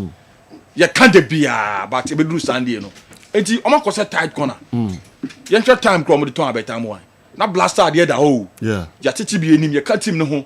Ah enim say the everyfo ahwe ko be fa so o be hwe say o dey local players ni be ko na abeta mo aka ho. Ah o ko the standard and be cost ro ska bi ba be so ase ska we ba ko jani sesi akowie first one na obeko free unye kaprekula e di sejo be jama na tena ma osikashi abraye management e ba na pinka management e ba sa beta mo ade be to so na players miensa free e dey na be ka kire management enti yet supporters na say do mo kan say enti no mo ton no be say other way so a ese team management ni so ase na enyina nkambo me make sure say ye nhwe kwan be fa so be boa say supporters ni to senior ye make sure say be keka bom ye mo team no ye park ye bom match Sunday tap players I say mo nko ball any work so do omunya bad e be first season o mo first round kran ye enwie enti your players e betimi di bia hye me ne be bi amboa ye be send support na me aduma sa ye fa ni nyina nto yachi na ye make sure say ye be ba baba sports ne be ta ye ban say ye ban bebre say personal eni eduru a ye okon be fa so so any management be sie ne ma betimi match we should here ni pa for support pa o ye nya because ye ja ko na anye yi sa no ye ko ho jam no covid are test no ye jam abase mu jai say management no nko anye na few supporters no nko stadium other team no ayi no ko form kakra owura Africa na osan Herbal league no one really ye ye wajuma ke se ye here win no ye 3 matches ake here because ye jam abase mo no 7 matches 6 goals Mujama abase mo Herbal thank you by na ko mo da first omo na ma sore na ma titikuo na o sore na o kasa by jam mo se ebo Africa ya adwene nyina wa Africa no se you ba ye 3 matches I say ebo ye nya 3 matches ni nyina do that first no 17 points ye bo 1 draw kra na ye win 2 na ehwe ba bi eko by ye fifth match na ye beboyi omo ma ka ni nyina abo 7 matches abase mo ka ho bo sore anu abetina ba de prince e be ko yanim enti on trans ya no onye dede afi ne aba enti on de on tra ho 7 matches 6 goals drunk one obo eti omo de omo ntwe ba bi on pese omo fa kudi dwa kakra kudi dwa me da wase na me yaduma kwesiada amanfo nko baba yara stadium na ni se me una mike na ose twum nkasa because on na kasa if you right okay fa kra tu me na me nko young yes jo mesre supporters no be ni say ade because no be a stadium abetamo but look masumbu me free masumbu asa me na manage koto sejo enya easy ba me say supporters no football na eska se ene eti aye kai a chumukwa ko ball somebody se o pese o keep samba e wo say we improve ni bibia currently ojo asante kotoko ni salary ni kondi ni bibia say we improve ubeda improve eska inti ebesre ya but din pa say wo de team a ye de call work yi team no kodi be 12 days wa Accra at the hotel for 12 days fanise East Legon hotel kra no a night eje 500 Ghana cedi now je be 25-26 room for 12 days say that's big money, a big money. It's yes robo it yes ba omunti management ase enya easy media minim kakra yet me the contract extension to play him for 9 months. Oh, management beba manager so manager to kwan oh me pra player no aka 3 months and the contract beba na we say we pra. The last time or regaining the fitness was the time when your contract outside Obabeko or Bob Bakupa or course a free agent. Sorry. But of course a free agent. Yeah, no one city and fino. It's a year adding a crack my management. It's the best room Yamma, any Carella no and easy game. But we need 3 points, okay. Na yemfanko because here no yenifi yebium concentration no be one. The league and to some extent the FA Cup. Okay. It's the best supporters You bet me win the league now. It depend on the supporters. Right. It's best obi amra number supporters. Need ako any chum you better must pa minimum Asante Kotoko supporters no baba Baba Stadium abehwe Kotoko against Karela. Nyame adma kwesi da no me so pepe and as I give no beba so. Yede must be here baba yara setina mo ntima amade. All right mami ko young ho nkodi nkomo kakra. Beba na fe kofi e de sorry. Pim sign young when them say me ma won chase da e do be another tell me why. All right. Me into Pim sign. Sejo yama ahefo na etifo na akwaba. Enfamra Pimsan Company Limited. We ejumako a yakofa enromi no dia babonten. Siemens Vital Herbal Mixture and Capsules. And have a pre-care precase powder. And no enromi no a Pimsan Company Limited. Yakofa edia be edwaso. Na Pimsan Company Limited de ye ne ye Jane Ghana for ni wiase man nipa bibrebia apomoden ho nti na brebia no enya botre eye scientific research na eruru mu kokope enubna ene enura ebetimi aboa nipa dasani ama yetimi atena wiase ache nti na de pre-care natural powder precase powder and afi so Siemens Vital Herbal Mixture and Capsules no ye buy ye pese obefa numbers no and am say ye no ne de bia ye catch say ofa number na check problem na wo how na enso hu kwan a doctors na befa so a ombebo modern a etimi aboa wo na yi sa how no anayare no e de afi so numbers na wo TV ne so no ofra e doctors omo ye aduru na e na ne omo kasa wo hwe TV ne de e da TV ne so opekra bitimi twa TV ne picture na wo hu se de aduru ne siti na da kwakoto bi wo tie radio na ye bobo number na ma number no e 0244 718 557 0244 718 557 and it was 0241 604 702 0241 604 702 a Pimsan Company Limited and ambessa ye didi juma fresh here na the doctors no and twetwe enkomo sajo ye de precase powder na ehye enkomo twetwe na se and am say answer na nipa bia na obetimi anya ahode atrase no eye strong immunity e say o immune system no ahode ntimi bam na etimi akon ene yare and say di yare so inkunim nipa bia ota yare bia no che say immune system ahode no e wo form asojafo a nyankopon de o dua nipadua nim se omo ne yare ni akon no omo ahoden na ba fom omo lose omo amenities a omo betimi di akontokwa enu nti ne akofa precase powder ne dia ba precase powder ne djumadi edi ne se eboa e boost we immune system no immune system aye weak no esa strengthen energize revitalize immune system enu ne adjuma precase powder ne edie na se jo ye di precase from 33 de besi sabre aba etim na se ade enti na precase no ane na nanom no omo ye nkwan no omo di bi atumu bo se omo nom nkwan na no ofefe prekesenim enam se nuane nuo bi wo mu a eboa nipadua na manipadua no etimi gina brane ekuta phytochemicals a eboa ye liver eboa ye heart me check cardiovascular system no akoma no ene dro ben ye ni akoma no ye adwuma nina no etimi boa no eboa ye kidney eboa ye liver no etimi nso eboa ye pancreas ene ye vital organs woni padua nim nina eno nti ne de pray care prekese powder na ba se nipa bibre bia udidi na onom de e se onya prekese powder ni bi na ode enom enam se yese ayaresa bokitima anase ahobammo atrema yesen ayaresa bokitima ebe yese obebo ho ban e de afiri yare no ho ansa na yare no kra timi aben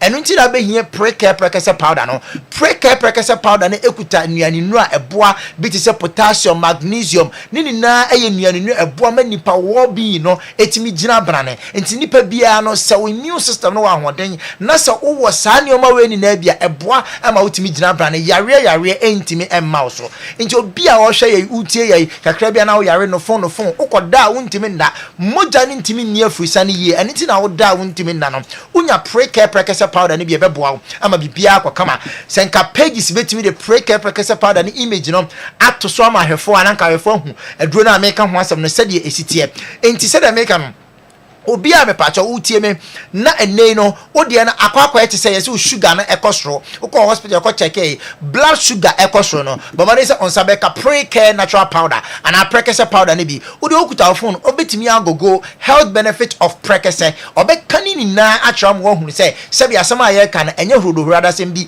e na ye ka nti obi a wo diabetes bi as sugar wo so no koto pray care prekese powder ne bi na fe friend numbers no ye be chiro kan be fa so a wo benom no ebe yi obema sugar na aba from krama bibia so etimi ay kama yes yare bi the pressure ni na say make a cardiovascular system natural akoma ne droben a eni akoma ne ye adwuma akoma ne pompi moja droben a efamu ekọ honam na akwa na aka no se sa droben ni musisi a moja ne kwa na san ba back to akoma ne the pressure ba beto akoma no so eno nti ne friend pressure and say high blood pressure unya pray care natural powder ebo modin ewura droben nim ekoyi yintinim na afi se moja na adeda ebo modin enna ni moja na srade bia sisi blood streams ni mo na say droben ya edi moja ne fam no ekoyi sa nyoma ni na afi ho ema ho to nti wey any pray care natural powder prekese powder na da screens ne so no opa fa phone twa ne picture say de be ya okọ ayenkoyi foforo bi emfama wey any de Pemsan company limited ya ye no but modin say obetwa ne picture na de ato phone no so okọ to the same thing na etimi aboa ma bibia so etimi akokama make say obi o ha de bia ne nsa ne na ye ni titiriti ase anansi acheme anans onye police no ache wonsa ene onan but modern say obenya precare natural powder bi eno ene be boa ayiyi intininim enam say intininim osisi ene ntina ma titiriti ye aba ho no ba bia moja ne ntimi nkobia no titiriti ye ba ho but modern say onsa be ka precare natural powder ne bi me say wa pressure kokoto bi wa diabetes but modern say onsa be ka bi obesity obi asabe why kese abro so a opese ne so te no onkoto precare prekese powder ne bi na fe bibia enso entimi nkokama me ba cho wa woda wontimi na obenya nyanche sa de be che no na ese nka so rekọ adwuma na wa bre in advance e ba sa rekọ adwuma ma na order sa eduro na dwonso a wontimi na moja ne ntimi mi afurisa ne je precare prekese powder ne bi na fe frɛ number ne be che kwa be fa so abenom na e be boa ma bibia enso atimi akokama e bia me ne wo ka se online empema de o do online si ho tena ho be wa na apɛ obesho na ona ise na peja odo nsa kan bo se na tom but man say on sa we ka precare natural powder ni bi na fe free numbers no ye be cho kon be fa so obenum na tani o mani na e be free okọ ama ho so atimi atọ afei ma me nko agan no so agade de bia ka ho asem chow maka cho se bema bia enne 2025 21st century wayem mre no onsanya nka agan na onya nte agan ka oti agan ka agan no ne adura nei eba beboa wo enam se wei eyetetidudo na wei na na tetene ne na nanom ennom na etimi eboa wo mo no mo ho den obo se wawari miensa ene enan ne ade ba still na time bia anigye ewo fie but modern se onsa beka agan Siemens Vital Herbal mixture ne capsules no me ba cho eno oto abema wayem mre no yen o frɛ as doctor mo ka sɛ me frɛ mo a mo bema me code bi na ye the code na kan ho but ye wo formation e ye 442 formation and ye de ma o top pre-care natural powder no 2 no to cement vital herbal mixture no 4 no to capsules no 4 o wia no afrɛ number no o frɛ as doctor ma give information 442 no inti kyerɛ me sɛ de mean sinye no obɛkyerɛ wo ama wanom bibia bɛkɔ kama and a draw any a draw a boost your system no intended them and I feel so essential repair our system no me ba cho when ya aphrodisiac sabe da be ma wanum bi ni untimi enim paso gro na mom no a repair our system no e ma ne drew baby e se drew said ye kane na wote na ya we bia man na wote no pepepe sa pepepe na du be kwa kodu edu kodu sa bre na wagyan nom na afie no wa wo ye wadwuma na bibia nso atimi akoso kama e bia me no ka se onso de nam akwakoye sciatica and how intire fi wo to ase e ko wona nkokom no broni be ka se sciatic nerves no eno ne mo twetwon edu ba bia wo ye ho hye enye yie obi wo ko se me nante na ma mpe ba bia ntena na me ye atu ahwe me pa cho nitric oxide e wo agan ni mu ntino e be boa e yi ntini nim ama mogya na timi akwa ba sa sciatic pains ni na me pa cho onom agan na the precursor powder ne ka ho a wo experience anas wo hu sansen twene ni biem e be ye afi ho ama ho nso atimi at obi die ye sisi yare e ba sisi yare dia ye twa Semens Vital Herbal Mixture and capsules prise and now me say sisi yare no me pa cho agi abasobody best waist pain drug of the year in fie bako miensa inti a draw we say unya bi na onum one bottle wie na wo sisi na ya wo ya no me pa cho ni na akọ wa okuta poma beto poma ato atwene wa wontimi nsore no obesore na bibia nso atimi akọkama oba bia wo hye na wo de ne dysmenorrhea ana amenorrhea o menses na ma anase eba insisi so menstrual intermittency eba ne etran ma na de chena ba o de no eya gan Semens Vital Herbal Mixture and capsules no de precursor powder na ka ho uwia na wa frɛ ye be kyerɛ sɛ de obenom no onnom one bottle wie na o menses na hyase e flow be ma ne oba bia me pa cho mo libido na tekɔ ye wa awarefo bi te ho asɛ jo omu ho mo aso obi ni nua ba because omu ni feelings omu libido atetekɔ oba de atekɔ be ma de atekɔ momo mo de sɛ mo nsa be ka duro bi monje family combo no 442 unyanum yia me pa cho libido ni be ba feelings no e be ba ama bibia nso atimi akɔkama mfa number ne to anim biem na men sorry number no ye 0244 718 557 and 0241 604 702 wa one cry bia o pedro we bia tu aton headquarters one cry e Repass Ventures okɔ hɔ a dodo bia o pe wa o pedro ni bia tu bia no okɔ Repass Ventures abenya bia to wo Kumasi akɔ PFA pharmacy e Watafuni road and afi crawl na Herbal baby etu no ton baby etu aduro bako bia no oborum a o se opa agan eto sen se jan se jo okay Pimsan yange beda sepa na fi amanfo mo mpe bi ento ebeboa mo yie papa eye preke eye powder no sanso na agan bi obia no kope bi eto abrante no anya kasa hunu se bi na oka ebeboa o yie papa kwa Mickey yes general yes bom kakra na men ko wie Mr. Champo okay MTN see my Momo app no the be edi one dance the chow say download di my Momo app ni bi wo download di my Momo app ni bi a ebe mo opportunity obeye payment and wo do money transfers bank transfers savings loans investment pensions and as a POS transactions Momo transactions obetimi aye ni nyina e wo MTN so and it is so na download the MTN my Momo app ni bi ewie mu aye hye upesika dia to air condition esi na upesika to no wa hwe ne bo na eyodin enu nti na high sense sabre ewiema ehinti obema dem wo ayenwunu ede amount kope high sense omo AC ni bi 1.5 horsepower 2.0 horsepower 2.5 3.0 ni nyina no yatetu se wu for ni che high sense your office bia your showroom bia na kope air conditions no enso ebi Herbal Company Limited ede Herbal criminal ede abedwasum unya cream ni bia ebeboa wo ye papa ntitu be ma pese obo adwuma ye abra ni oba hiem edro bi no so use Herbal cream ni bi wo apply kitwa bi will penis no one after 30 minutes now call share when your bani shema and nigiano ebeba a day amamo and nunti and also you see Hebaso Criminal Hebaso Company Limited and a dear bar 0244-750-510 a jabba jewelry a jabba say opa dibia di gold ayebia broma say a wedding ring engagement ring promise ring and a pebi upe chembia to come opa debi da tonsa a jabba jewelry and also come say Omo pempe the second street the doom Aston traffic light na se uduwa obahu ejaba enso ho Dr. Amegashi ko Dr. Amegashi ho Kumase on macro in crime or kaswa takrade bogosum techimani ko fodu nyina no obon Dr. Amegashi ho yare ne spiritual obetu ase e de ma eye arthritis hypertension stroke heart problem be and our opinions no for one nessa anasa wona pe bomade ko Dr. Amegashi ne chira kwan na omboam the luckiest obe dial star 712 hash ebema opportunity sronkoso ama sabre wonso wetimi enye sika enuti dial star 712 hash na mo opportunity na enye sika efrim Kingdom Herbal Center at the Kingdom garlic capsules and bitters at the aba hypertension stroke and now say heart problem cholesterol and now say immune system no and a so boosty bomade kope a Kingdom garlic capsules and in the bitters in the bin nanom ya the Kingdom ginseng power bam a bemedro and the tremendous capsules and soba wababesiam unsu wedro no when ye be a yusu a beboa ejuma babe da hom obia uye obo homoden sene so say a modern kitchen cabinet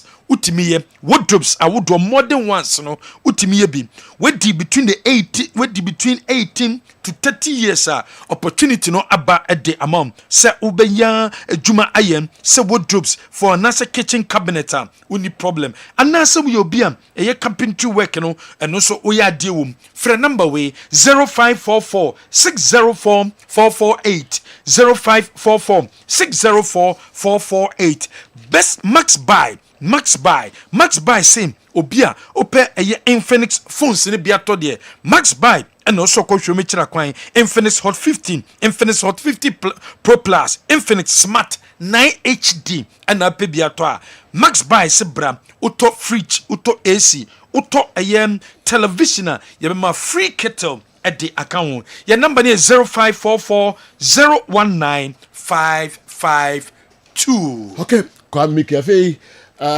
Emre asusabeko Mr. Champo ho na fi ono so be episode de efa no onto acheche na dwen de afa ho abo don kwa pa osima aduanan miensa we midfield action Friday edition questions and kwa and acheche adwen de efa ho so don't you think the transfer of Abetamwa was cooked and packaged in Ghana by management before they left for Morocco?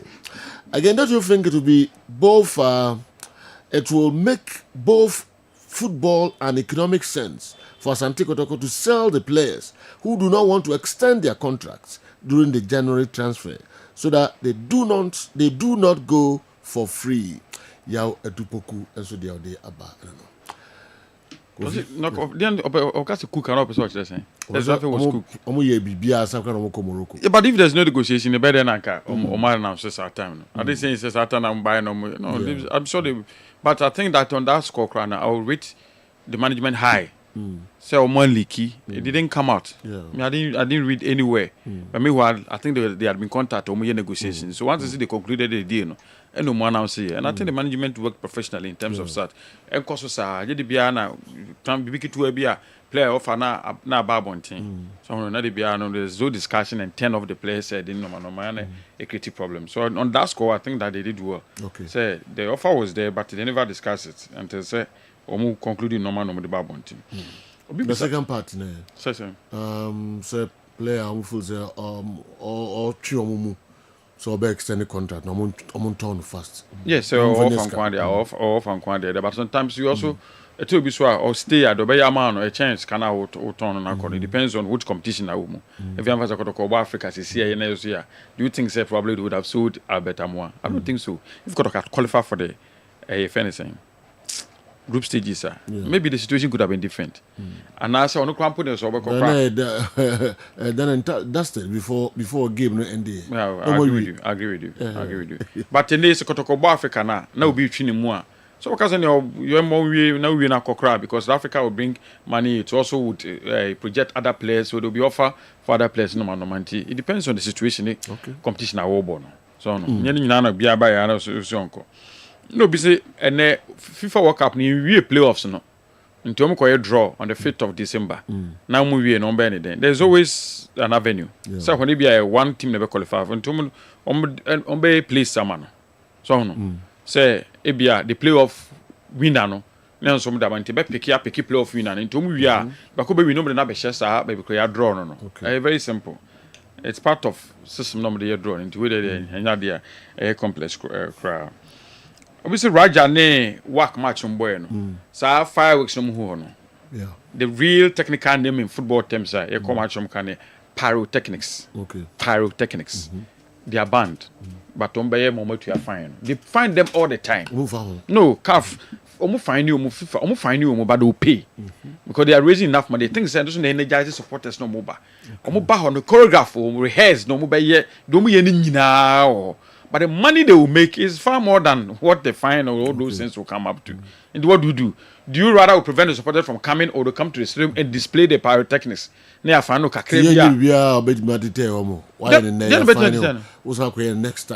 finding here say $10,000. No, it's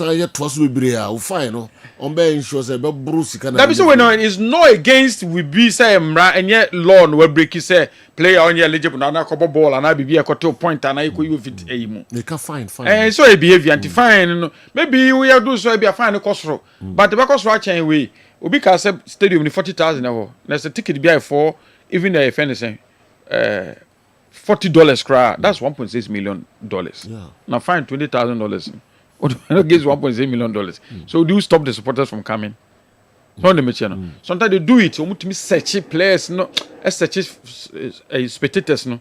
Somebody prevent it, but still, you manage to build them. Calf matches, you bought some match and they say Kumazi Stadium, no. Almost started searching from Ebia, Asafo, no. Amadia, almost artists, barrier, you go through that stages, no more search you more confused the stadium, but you still on managing.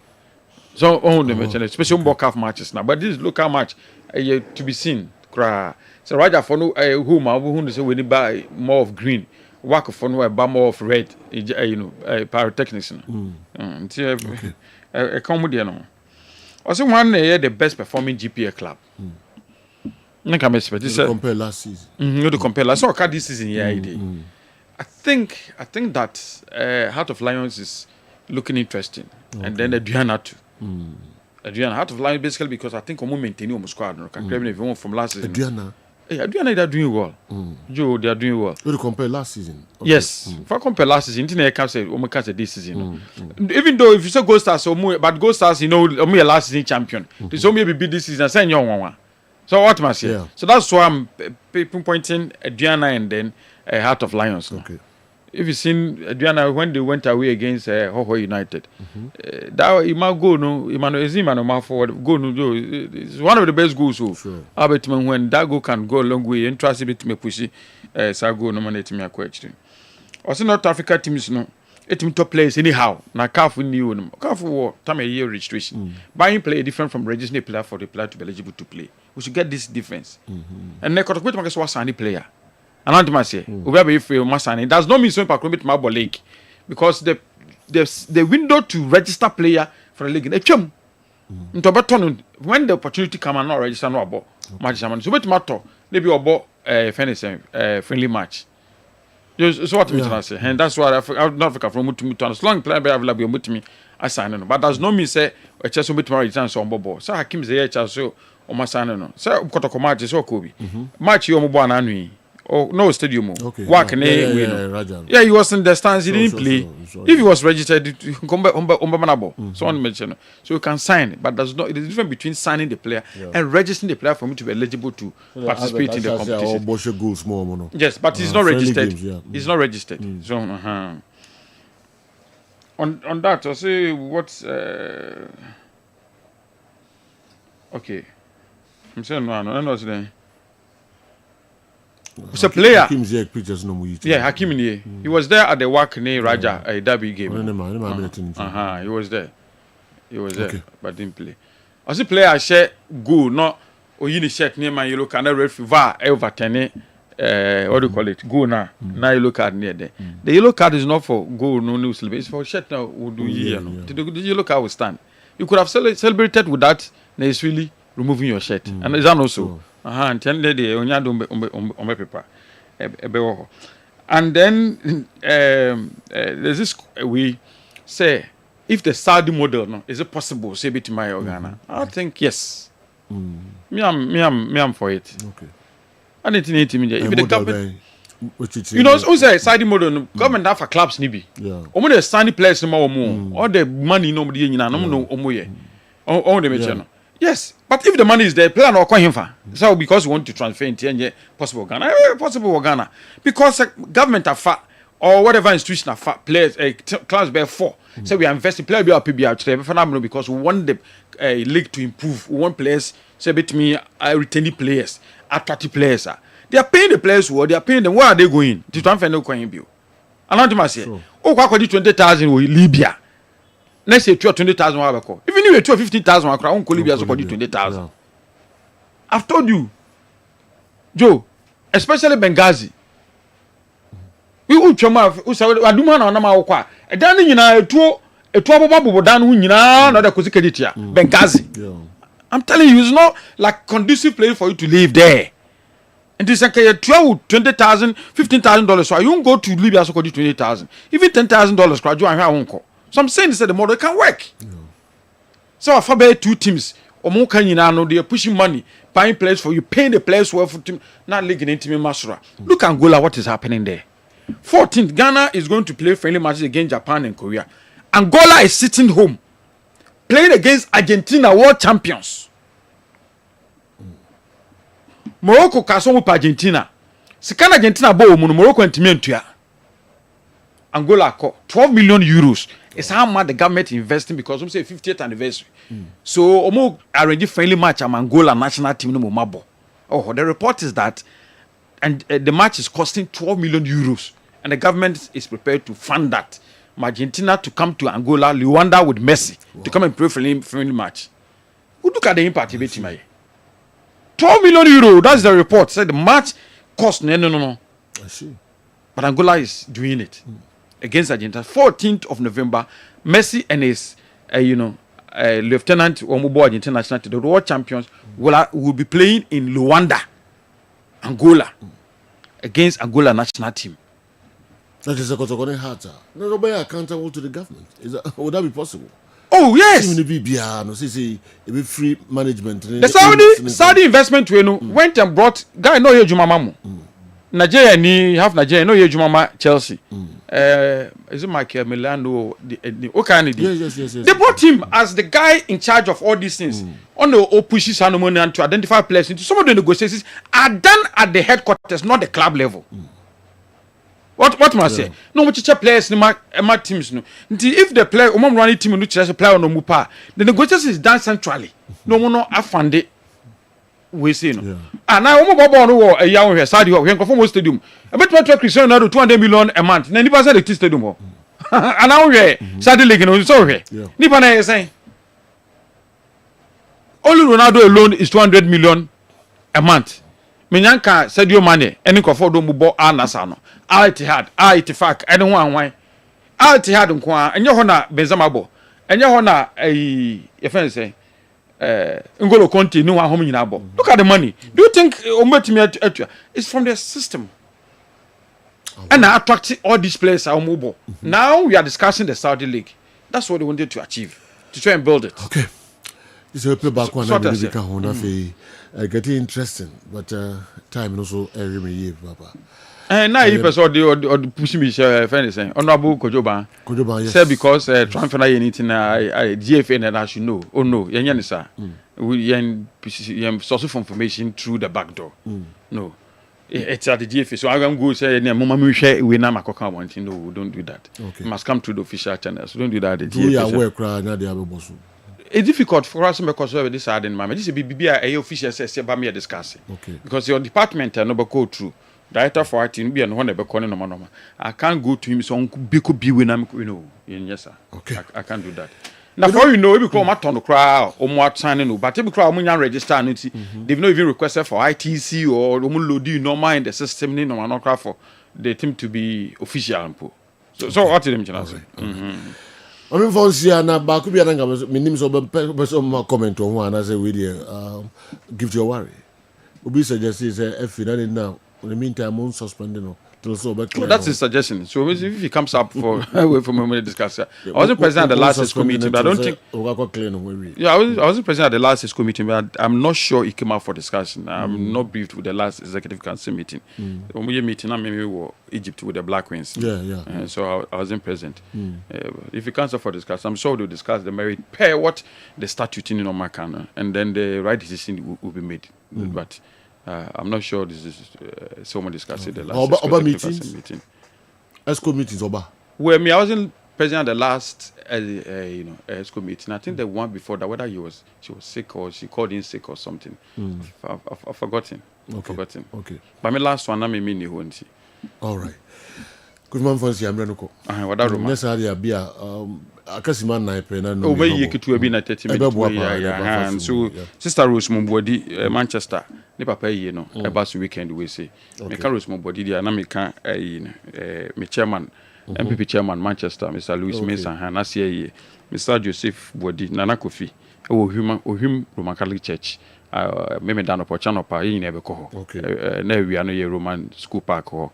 Ana omo ebeye eyi no nti Mr. Louis Mason fi wika ba obeye nasia ye nti nkofo general prake ba me nkofo be ba no Mr. Honorable okay ye we na kan ho so Joseph Bodi okay former MP no an nkofo no yana cruising na be bantis tomorrow morning I will be there. I'll make present you okay Emmanuel Yako Sanso and Kingsley Boachi Adam Tamale Kingsley Boachi Adam say and the wife baby Sopoku Boachi and the wife birthday Sanso na ye ba Allen Nimo Boachi also in 5 years and wow oyiri ene oba Mavis Opoku Boachi and okay the age in the ama by the birthday Mavis you so happy birthday na fi Allen and so 5 years you so happy birthday Kingsley Boachi